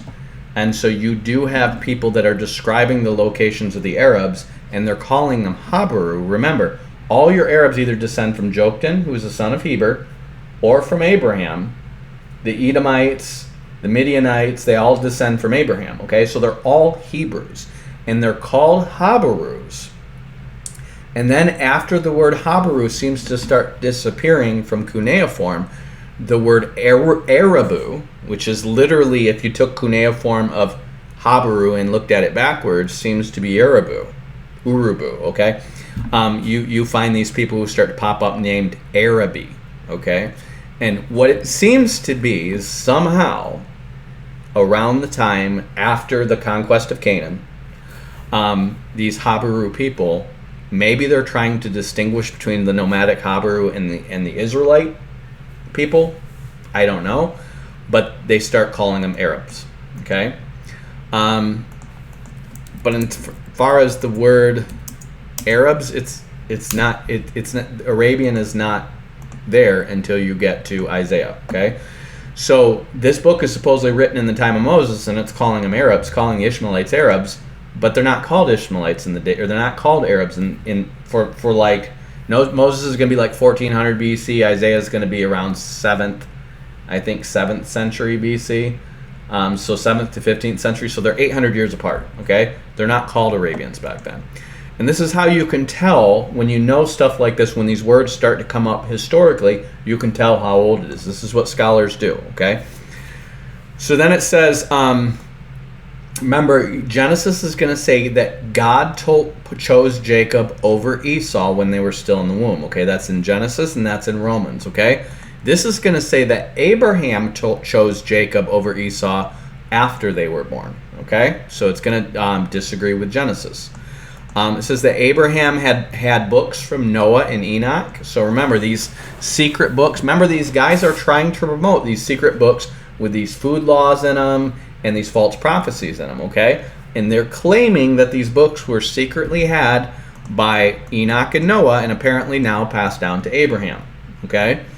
But it contains instructions about what salt to use and what wood you could use for sacrifices, okay? So this is just like your Catholic stuff. Oh, you got to do it our way. And you don't know what kind of secret mystery rites they're having because they're literally calling Christianity a mystery cult by the 2nd century. But they're claiming that they have these secret stuff that you don't have, but they have that came from the apostles. Well, these guys are saying the same thing about the sacrifices, okay? So then what are they trying to claim? Well, the priests don't have this secret information that we have, so you're using the wrong salt and the wrong wood in their sacrifices. We're the legitimate priesthood. They're doing their sacrifices wrong, and that's why we're justified in not going up to Jerusalem to keep the sacrifices, okay? Because the Essenes would not keep the sacrifices. Or they would go up and give their sacrifice, but they wouldn't enter into the temple. They would act like it's corrupt and polluted, okay? Now, you did have people murdering priests and stuff like that, but you have that going all the way back to the line of David. Like, you have priests being murdered. It's a political office by that time, okay? So you're always going to have these kind of things going on, but that doesn't negate whether or not a Jew is required to go up to Jerusalem for the feasts and keep the sacrifices. They're supposed to, okay? But these guys have a extra biblical fake reason why the sacrifices are illegitimate, and they're keeping their own sacrifices using these secret rules, okay? Then it says in their scriptures, Abraham is instructing his descendants not to eat with the nations or associate with them. Well, that's going to be a real problem because they're going to go live among the Egyptians for hundreds of years and definitely associate with them, okay? It's also going to be a problem because tons of these guys are going to marry outside of the line of Abraham, okay? Then it says that Isaac and Ishmael celebrated the Feast of Weeks together. And so what they're going to do throughout this is they're going to say, when this thing happened in the days of Noah, it was on this day and in this Jubilee, and that's what the Feast of Tabernacles is based on, or that's what the Feast of Atonement is based on, okay? Like, they're going to say the Feast of Atonement is based on the date that God killed the animal to make the skins for Adam and Eve, okay?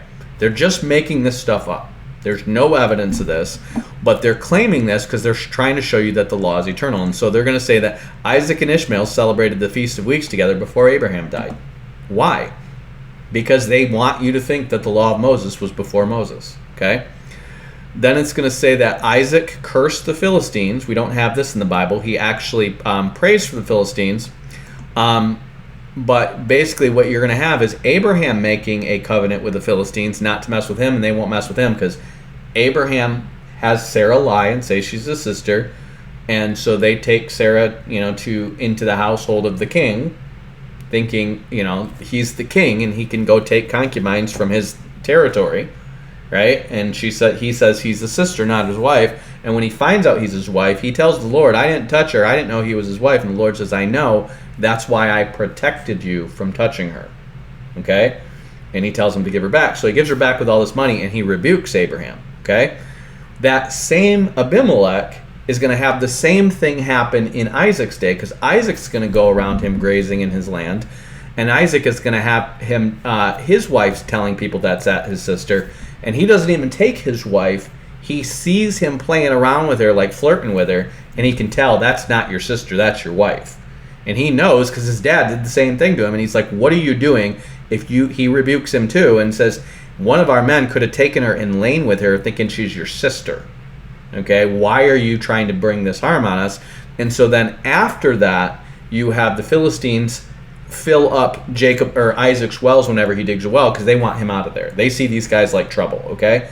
We know God's with you and we know God's protecting you, but you're dishonest and that's going to get us in trouble, okay? So the Philistines in this case are actually more righteous than Abraham and Isaac, okay? Because they're cowardly and they're assuming the worst of the Philistines and having their wives lie and say they're their sisters, okay? So after these guys basically fill in a few of their wells, the king and his general go out to Isaac and they say, listen, we're going to have our guys leave you alone, but you need to swear that you won't try to hurt our people, and we'll promise you that we won't try to hurt you. And they make a deal, okay? They make a covenant not to hurt each other, okay? And Abraham and Isaac both make this covenant with the Philistines. They acknowledge that God is with you, and we just want a covenant with you that you don't mess with us, we don't mess with you, okay? And then they honor their covenant towards Abraham, Isaac, and Jacob. You have no problems with the Philistines and the Israelites until they come back into the promised land, okay? But here it says that Isaac cursed the Philistines because they forced him to make a covenant, and when he didn't really want to, it disagrees with everything said in the book of Genesis, okay? But remember, this whole book is just anti-Gentile, okay? Like all the Gentiles are evil, all the Jews are so righteous, okay? Then, after Dinah is raped, and Simeon and Levi murder the Shechemites, it says that the Lord ordained it, and it says that if any man gives his daughters to the Gentiles, he shall die, and it says the whole nation will be judged if a man does so, okay? This is not written, okay? Now, the Bible does say when they're taking over the promised land not to give their daughters to the Canaanites or make a covenant with the Canaanites, because God wants them to drive all the Canaanites out of the land because they're full of idolatry and sacrificing their babies and stuff like that, okay? It doesn't say don't give your daughters to a Gentile in general. You have lots of instances of people giving their daughters to Gentiles. You have certain instances of women who can't marry outside of their tribe if they're the one who's received the tribal inheritance in place of a male relative, okay? But you don't have a general proscription against marrying Gentiles ever in the Old Testament, okay? So what it's going to do is it's going to justify Simon and Levi for murdering all these Shechemites, where Jacob curses their wrath, okay? It says, cursed be your anger, I'm going to have you dispersed through all of Israel, and that's why Levi ends up the priesthood and Simeon ends up dispersed throughout Judah, okay? So it's almost like they're being guarded by the rest of Israel because he recognizes them as violent, okay? And it just so happens the Maccabees were very violent. So then it says that Jacob consecrated Levi as a priest and prophesied over his future and that his descendants would be princes in Israel, okay? This disagrees with Genesis 49. Jacob, by the end of his life, doesn't mention a word about Levi being a priesthood, okay? This doesn't start until God does it in the days of Moses. Jacob just prophesies that they're going to be scattered throughout Israel. And God honors that by making the priesthood, which is scattered throughout Israel, okay? So then he says that Levi was actually doing sacrifices from the time that Jacob left Syria, okay? So Jacob would have started having kids when he was pretty old. Let's say between 60 and 90 when he started having kids. So Levi would have been pretty young by the time they got back from the promised land. Joseph was 17 when he went into Egypt years later, okay?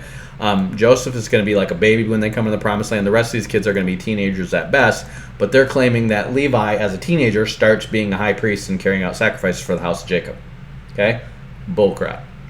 So then he's going to say, an angel showed Jacob these heavenly tablets, aka cuneiform tablets, with all the future events recorded, and forbids him from building a temple in Samaria because he was going to try to build a temple at Bethel, okay?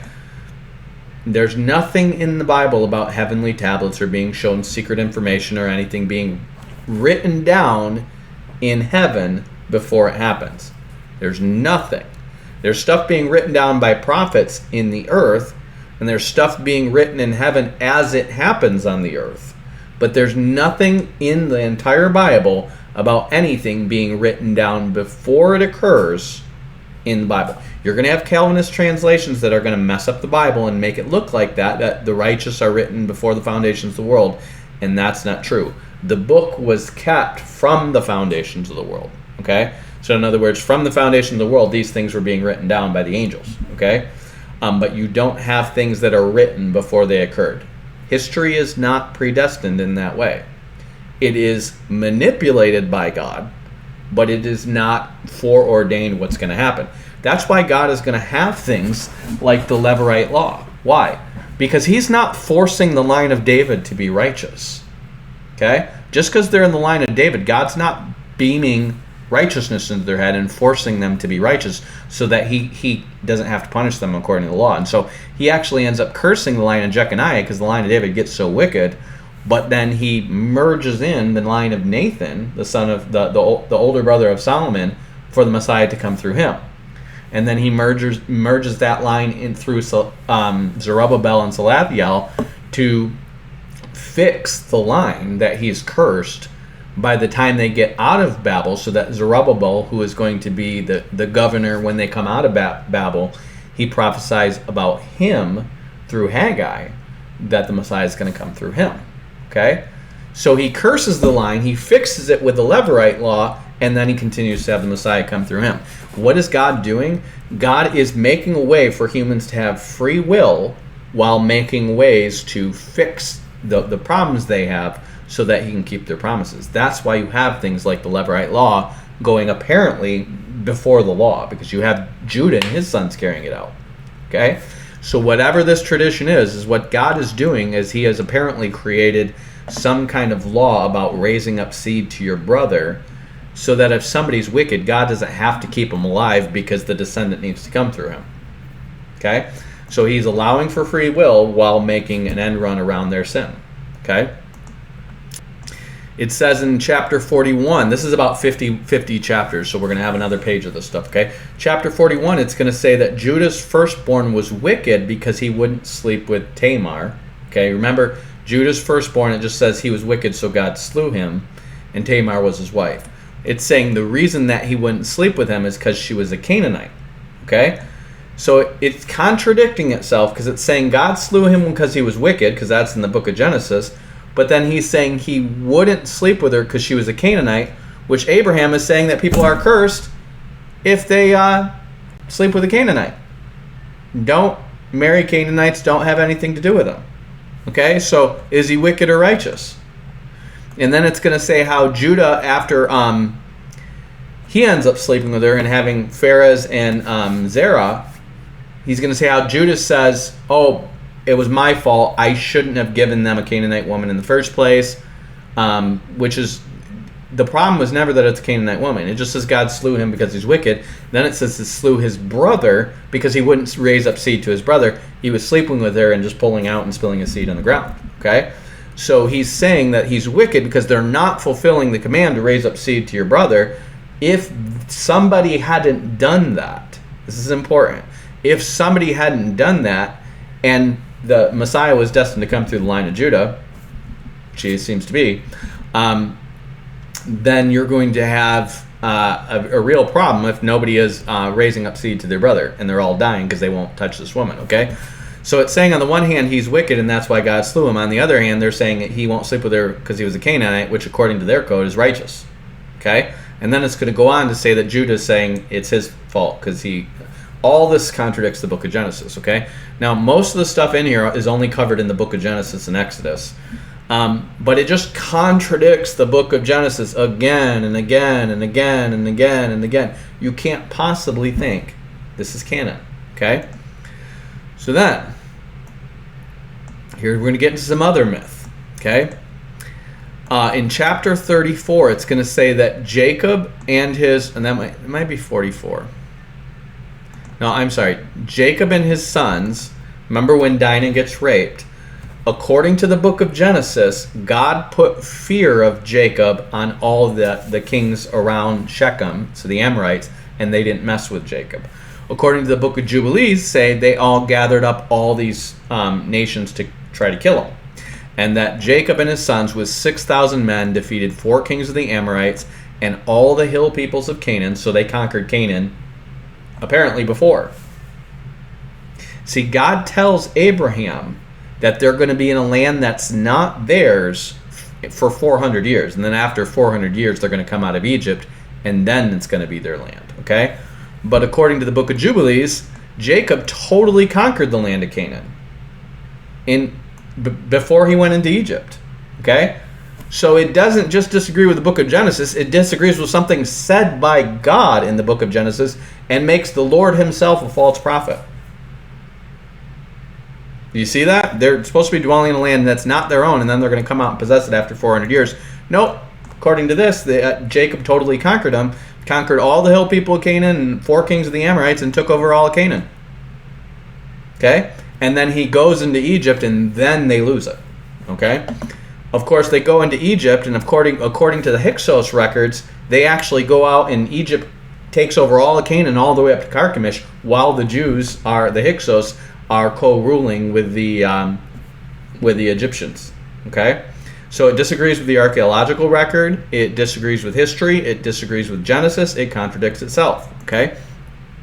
Then he's going to describe Isaac and Rebekah making Jacob and Esau promise to love one another, which they do before Isaac and Rebekah die. Okay, and promise them not to take vengeance on one another. But then, when Isaac dies, it says that Esau's sons get mad because they figure out that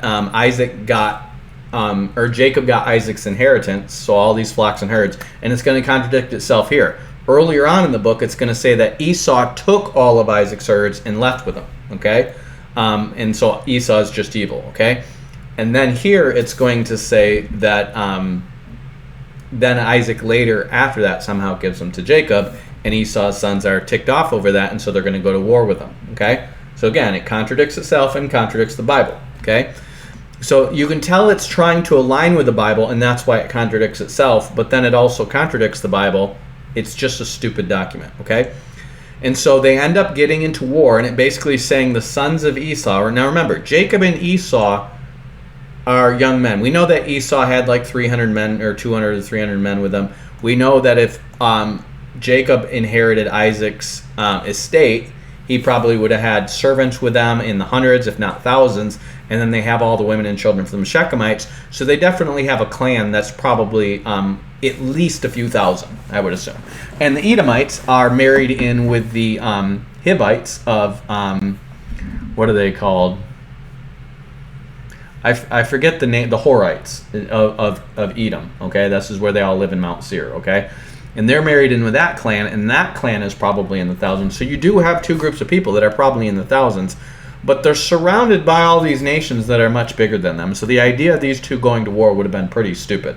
But according to their mythological history, Jacob had already conquered the whole land of Canaan, so why not fight the Edomites now? Okay?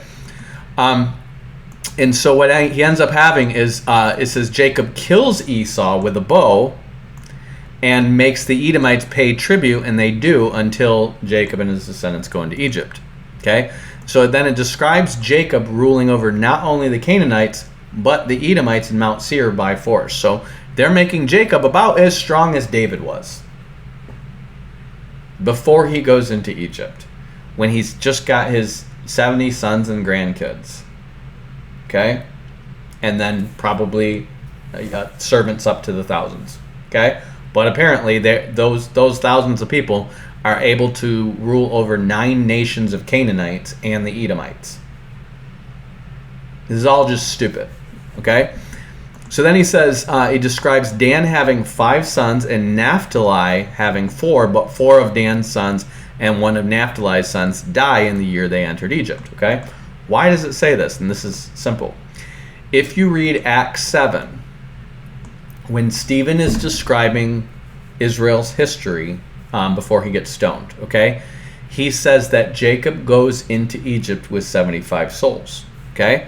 In Genesis 46, it says that Jacob goes in there and he says, and all the descendants that came from his loins were 70 sons, plus their sister Dinah. Okay? They're saying 2 different things.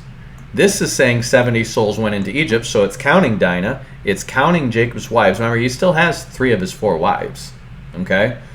And it's counting Dinah, and it's counting Jacob. So there you go 5. You go from the 70 sons that came out of Jacob's loins, plus you add Jacob's 3 wives and Dinah, and that's 75. Okay? There's probably other sisters and stuff too, but they know the book of Genesis is talking about the 70 sons, plus Jacob, his 3 wives, and Dinah. And so an educated Jew is going to say 75 people were in Egypt, okay?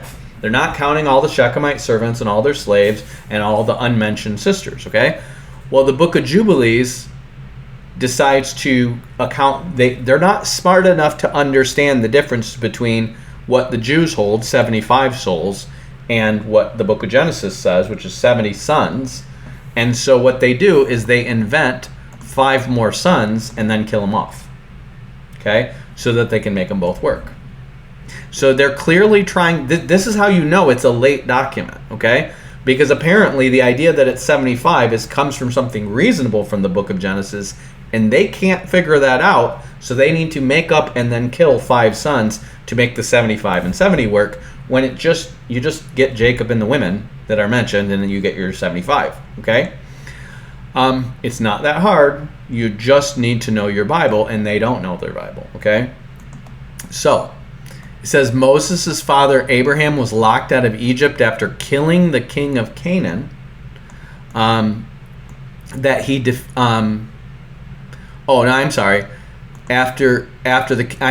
after the king of Canaan, so I believe this is the Hittite king, defeats the king of Egypt, and that Egypt was locked up for 40 years before the book of Moses, okay?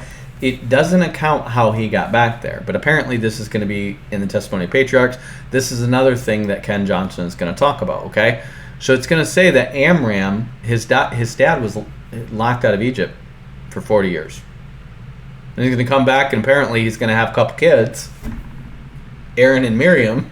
I don't know how this works out, but this is just something that he's going to say, okay? 40 years before the book of Moses. Now, Aaron and Miriam, they could have been born right before Moses, but it's 40 years before the book of Moses. It just says he's locked out. Doesn't say how he gets back in, okay? Now it's going to say Moses was 42 when he fled Egypt. Stephen says he's 40, okay? There is no record in the Old Testament of how old Moses was. We do know that they have extra biblical history from Egypt about Moses, because Josephus accounts Moses defeating the Ethiopians and marrying an Ethiopian princess, and we do have a record in the Bible of the Cushite wife he marries. That would have been the Ethiopian princess. But where they get how Moses was 42 would have come from extra biblical literature, or 40. The point is what the Jews have is 40, what they have is 42, okay? Then he says that this angelic prince Mastema stood up against Moses in Egypt, and he was the one causing the priests to be able to do their magic tricks and stuff like this. But unfortunately, there's not one God of Egypt, okay? Remember, it's also going to contradict itself, and it's going to put all the Egyptians under this one God Mastema, but there's actually 5 nations of the Egyptians, okay? Now, they're all one empire by Moses' day, but before Joseph, they were 5 separate nations, because if you read the Table of Nations, there's 5 nations of Egyptians that are dispersed at the Tower of Babel, okay? And then under Joseph, they all come under the control of the Captarim, which is where the name Egyptian comes from, okay? So God is going to punish all the gods of the Egyptians. It's not going to be just this one Mastema. It's going to be, remember, if there's these demonic princes over all the nations, well, then there's at least 5 of them over Egypt, and he punishes 10. Okay, or he gives 10 signs, and people are believing that these signs are punishing gods of Egypt. By then, they've had their gods multiplied. Okay, so there's not just this one angel. Okay. They're also going to say that Mastema is the one who kills the firstborn. So he's ruling over Egypt and killing the firstborn, okay? It just doesn't work with Exodus, okay? Then it says that God told Moses a temple would be built for him and the Jews would worship at it. But in 2 Samuel, it says that God says that he never ordered a house to be built for him. It's David's idea. There's nothing in where God orders a house to be built for him. He says to David, when David asks, it's David's initiative to want to build a temple for God, and God says no, And then he says, but your son will build a temple for me. And if you go read this prophecy carefully in 2 Samuel 7:7, the son that builds a temple for him, he's not talking about Solomon's temple. It's a messianic prophecy. Okay? So if you go read 2 Samuel 7, after David gets rest all around, he wants to build a temple for God, and God says, no, you're a man of blood. You've not only killed a bunch of people and been at war your whole life, but you'd also murdered people, so you're not going to build my temple. Okay?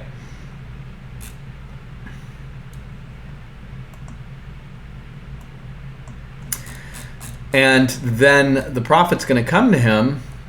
I think I might have the wrong one here. 2 Samuel 7:14, okay? This is where he says, when your days are fulfilled, you shall sleep with your fathers, and out of thy seed after thee, which will proceed out of your bowels, I will establish a kingdom, okay? This is referred to multiple times in the New Testament, that this is talking about Jesus, okay? And he will build a house for my name, and I will establish the throne of his kingdom forever. This is Jesus, not Solomon, okay? So God does dwell in Solomon's temple as a concession to Solomon, but it's not God's idea for them to build a temple. That's their idea, okay? And when Solomon builds the temple, he says to the Lord, we know that you don't really dwell in this temple, that the heaven of heavens cannot contain you. And God, as a condescension, has his glory cloud from the tabernacle kind of dwell in the temple, okay? But he says that this kingdom will be established forever for David's son. He's not talking about Solomon's kingdom. He's talking about the Messiah, okay? So this is saying that God commanded Moses that they were going to one day build him a temple and worship at it, okay? And then it says that God does not order a house. He said it will be built by the seed of David, which is the Messiah, whose throne will last forever, okay? So remember, this is Second Temple Judaism that they're basing this on, and they're trying to say that their temple was established by Moses. These are 50 chapters. I just pulled 1, 2, 3, 4, 5, 6, 7, 8, 9, 10, 11, 12, 13, roughly 30, 40 false doctrines out of it. Okay? Again, I'm not advocating you guys listening to me. I'm saying if you have somebody telling you that the Book of Jubilees should be canon, or you need to read this, or it contains secret mysteries that are not in the Bible, you need to inform them, and you need to teach them how many things in it contradict the Bible. If you're a pastor, you need to be educated in these things, because people are coming to you. Oh, the Book of Enoch says, oh, the Book of Jubilees says, well, we know this is true because of this secret knowledge, blah, blah, blah. And you need to show them this is just Jewish Gnosticism based on Jewish false writings. Okay? That is what pseudo-epigraphia means. False writings. This did not come from Moses. This did not come from angels to Moses. It's a false writing. That's what pseudo-epigraphia means. The Jews knew it was false. This was apparently... The first reference we have to this thing is by Epiphanes of Salamis, who is a very well-educated scholar who has access to a lot of stuff in 6 different languages, and he's going to mention it in the 5th century. Okay? We have no mention of that before that because he wouldn't have found out about it until the Essenes start to fall apart. Okay? The Essenes apparently are around in the 2nd century, still living in their secret culty apartment communes, and they're still trying to carry out their rituals and stuff like that, and they're still keeping their writings a secret, okay? Because Hippolytus doesn't even mention it. And he's writing all this stuff about the Essenes, and he's writing stuff that Josephus doesn't have, okay? So they're just a cult. They're just a monastic cult that originally started based on Pythagorean myths in the Hellenistic period, and if you read about the Sadducees and the Essenes, they were both into Jewish or Greek philosophy. Okay? And these ones were apparently getting mystery stuff from the Babylonians and Magi as well. But that's not strange because the Pythagoreans were too. So you had the Pythagoreans mixing stuff that, according to Hippolytus and other people, they mixed with Judaism, they mixed with the Egyptian mysteries, they mixed with the Babylonian mysteries, and the Essenes seem to be the Jewish version of that. Okay? So they're just the Jewish version of the Pythagorean cult. Okay? So I hope you guys are blessed by this. Again, The only other one I'm going to go in relation to the Essenes is the Testimony of the 12 Patriarchs. This is another one that Ken Johnson holds in high regard. But make sure you understand what I'm saying about this guy. He's a liar. He's a false teacher. I don't know how much money he's making off of this, but are the Essenes considered a cult? Like, they are a cult. He is constantly defending them and saying they're all Christians. Okay, I'm red flagging this guy because this channel's been out for and the first videos are 16 years ago. He's been at this for a while. Okay, he mostly promotes Christian stuff. He mostly is a dispensationalist Calvary Chapel guy, but he has this Essene Hebrew root slant to the things he's saying, and he claims that the Essenes became Christians, okay? So like I said, I used to listen to him, and he used to say a lot of interesting stuff, but he's got all these writings on, Gad the Seer, and it sounds like you see that he went through a phase where he grew a very long beard. It sounds like he's a Calvary Chapel guy that went off the rail with these writings, okay?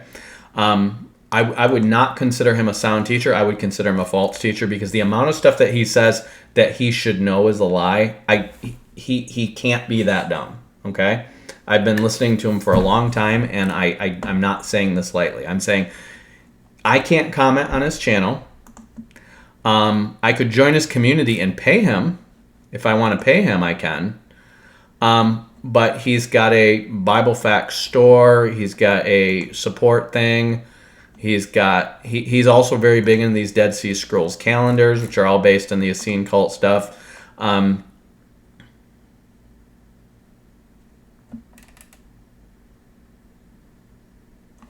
And you see 14 hours ago, $100, 23 hours ago, $30, 2 days ago, $30, 3 days ago, $3, 3 days ago, $100, 4 days ago, $25, 6 days ago, $100, 7 days ago, $100. So in the past week, he's made $500 off this stuff.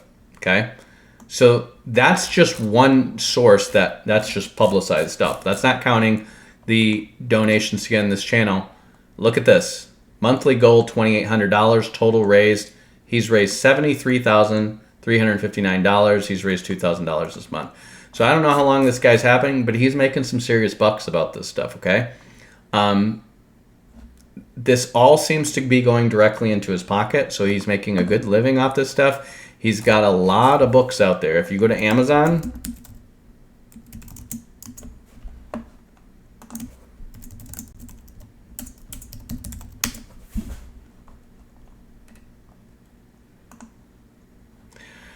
he's got his THD. This is an educated man. This is not just some dude, okay?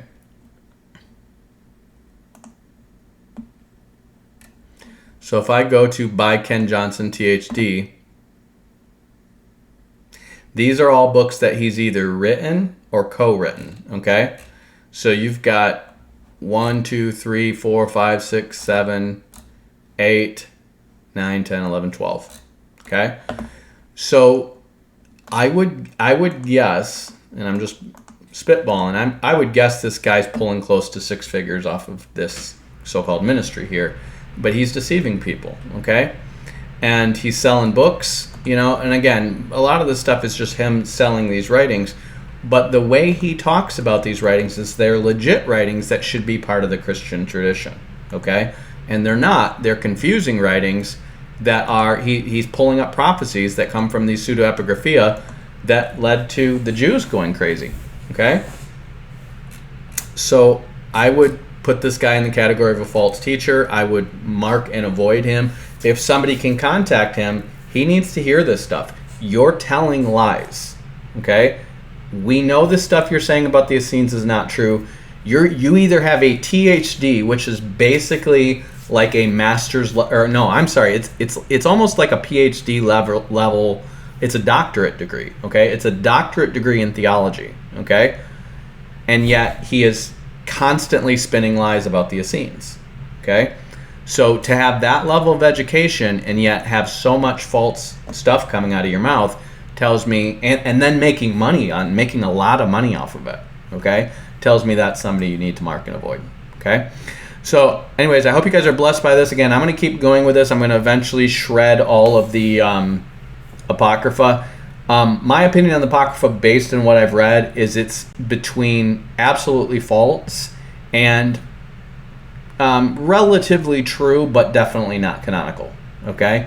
So a lot of it would be derivative and relatively true because it's based on analysis of the Bible, you can tell. And it's just written in a style that, when you translate it into King James English, kind of sounds like it could be biblical, right?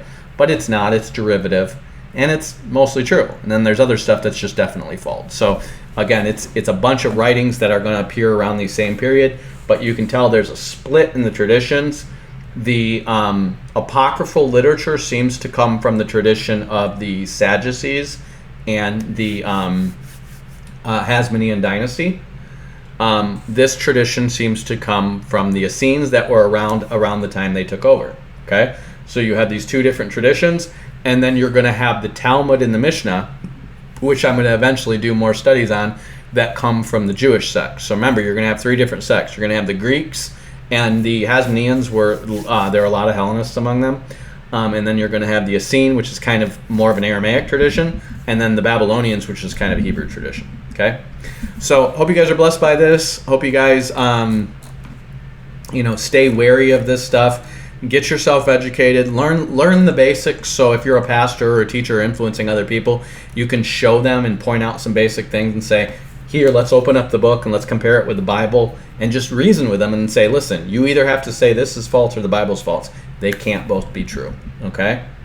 And guard your flocks against this stuff. Don't let people bring this literature into your church and pass it around and say that it's scripture. If you catch them, educate them. If they won't listen, deal with them like you deal with a heretic, okay? So I hope you guys are blessed by this. Hope you have a great rest of your weekend. Batman out. Peace. Peace, I'm out. I'm Batman.